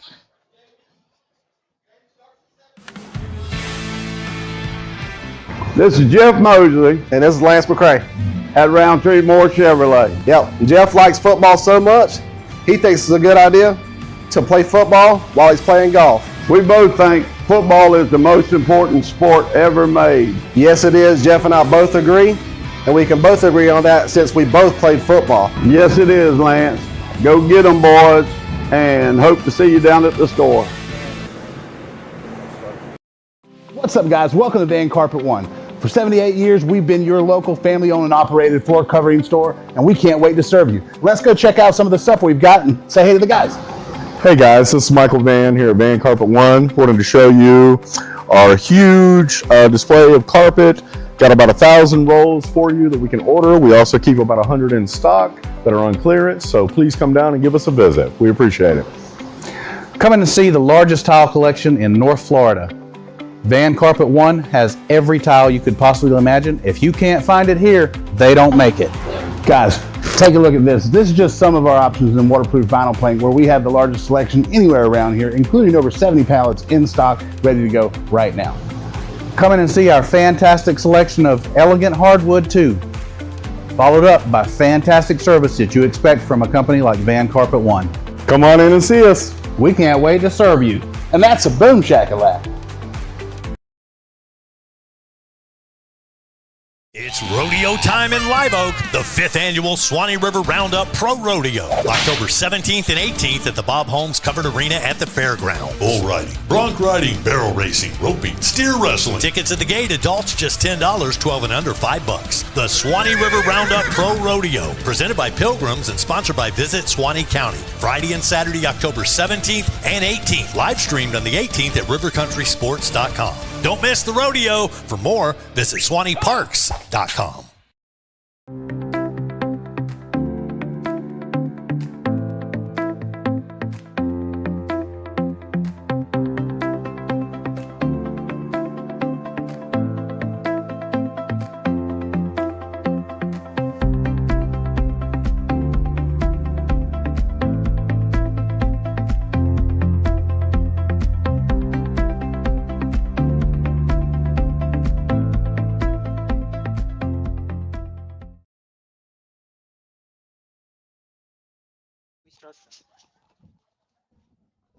And we're back here live on rivercountrysports.com, where we just seen a little bit of the game recap here, where we started off quick in the first quarter with Branford really being able to do as they please, being able to put the ball on the ground there. You seen an early running touchdown by James there, number 2, the starting running back. But after he started getting banged up a little bit and the line started collapsing, what did you really see out of him after that? Well, he really had a couple really good runs, which you thought that was going to be a lot of what we seen tonight. He did seem to be cramping up, having some issues, so didn't see as much of him towards the end of the second half into the second half of the game. So after that, a lot of it really came on land as far as being on his feet. They were getting a lot of pressure to him tonight. So even some of the completions that he had, there were defenders right in his face the whole time. Still able to make some great plays, but a lot of opportunities missed tonight. Also, when you speak of opportunities to gain yardage off of penalties on both sides of the ball. I mean, you seen Branford able to make up yards from their penalties, and then the Eagles also able to make up yards from Branford's penalties. I mean, just going off of each side of the ball right there, just getting those penalties, able to help out each team a little bit in yardage. But I mean, you seen the defense for the Eagles really able to hold the Bucs there, but the offense. I mean, you speak about the quarterback able to do a bunch of moving around, doing as he please, a lot of time in the pocket, and even being able to escape pressure rolling out to each side. Yeah, so that was really one thing you'd like to have seen as the game got a little deeper, especially when the Bucs have an opportunity to come back. So we figured, right here in the fourth quarter, they were able to go down and not only tie the game up, but with an extra point, this would have been a Buc victory tonight. But we lacked being able to get pressure on the quarterback, and that was really our Achilles heel tonight during this game. Quarterback was able to stand in the pocket most all night looking. And a lot of times they had these big plays down the sideline that were able to allow them to put some points on the board. Yeah, that really determined the outcome of the game here, as you've seen right there towards the end of the game, where the Buccaneers were not able to stop the Eagles, as number 6 there for the Eagles was able to leak the reverse around to the left side, the far side of the field for the extra touchdown, for the go-ahead scoring drive, which put the Eagles up 34-20. We're going to take another quick commercial break, and we'll be right back here live on rivercountrysports.com.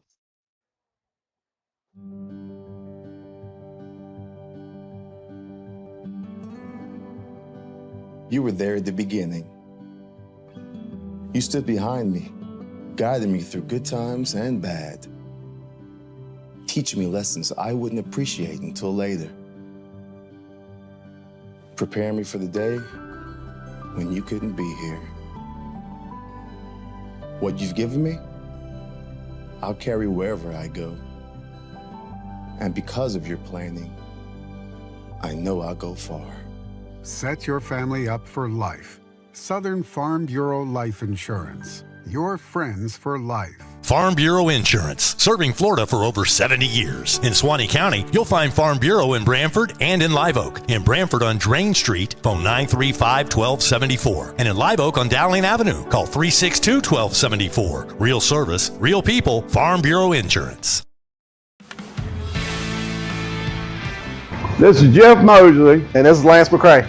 at Roundtree Moore Chevrolet. Yep, Jeff likes football so much, he thinks it's a good idea to play football while he's playing golf. We both think football is the most important sport ever made. Yes, it is. Jeff and I both agree, and we can both agree on that since we both played football. Yes, it is, Lance. Go get them, boys, and hope to see you down at the store.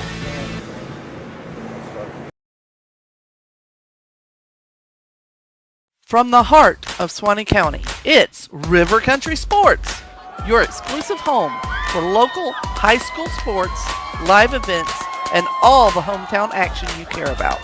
Catch every touchdown, buzzer beater, and big play, streaming live and on demand at rivercountrysports.com. Proudly supporting all of Suwannee County. This is River Country Sports, your teams, your town, your stream.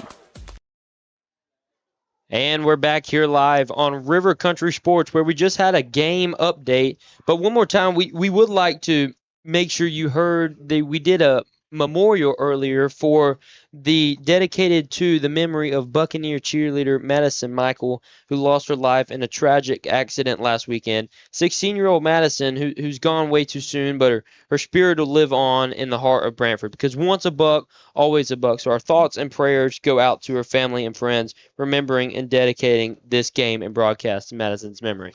Yeah, it really made for a special night tonight. You could see emotion all across the field. Great job by all the cheerleaders stepping up, continuing to cheer on the Buccaneers tonight.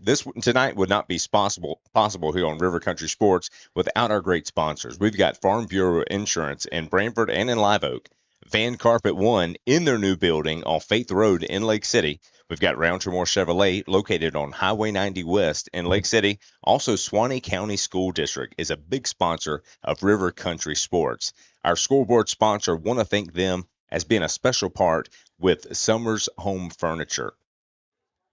And also, we'd like you to follow Suwannee County football all season long. That's Live Oak and Branford here in like and subscribe right here on rivercountrysports.com to catch all the exciting action of Branford Buccaneer and Suwannee Bulldog football right here on rivercountrysports.com. And also, if you would like to sponsor our broadcast, you heard us mention each of these lovely sponsors here tonight. Get with us on our email address at rivercountrysports@gmail.com. That's rivercountrysports@gmail.com, or by U.S. mail, P.O. Box 346, Live Oak, Florida 32064. And don't miss your chance to watch the Coaches Show. So it'll be Jackson Jones and Coach Tim Clark this Tuesday night at 7 p.m. They'll go over this game's recap, but then also look forward to a great season. We've got 3 home game openers right here in Branford Buccaneers Stadium. So looking forward to talking about that. Some special things coming up. We will Hitchcock coming from a long drive away to meet us here. So we would also like to thank tonight's River Country's broadcast team doing their part to make sure that you get good quality game footage, all the electronics working right for us. So thanks to everybody behind the scenes tonight allowing you to watch this game.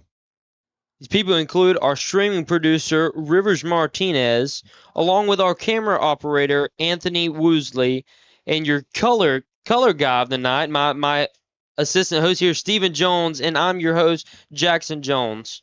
One more special thing we didn't mention tonight, and he did a great job covering all of Branford football tonight, but tonight is actually a special night for us as it's Jackson Jones' birthday. So as you go and leave comments, as you go and leave likes, make sure you say a little special happy birthday to the voice of the Buccaneers, Jackson Jones. And we'll see you right back here next week. Join us also on Tuesday for the Coaches Show, but also right back here at 7:30 p.m. Eastern Time at Branford Buccaneers Stadium on River Country Sports.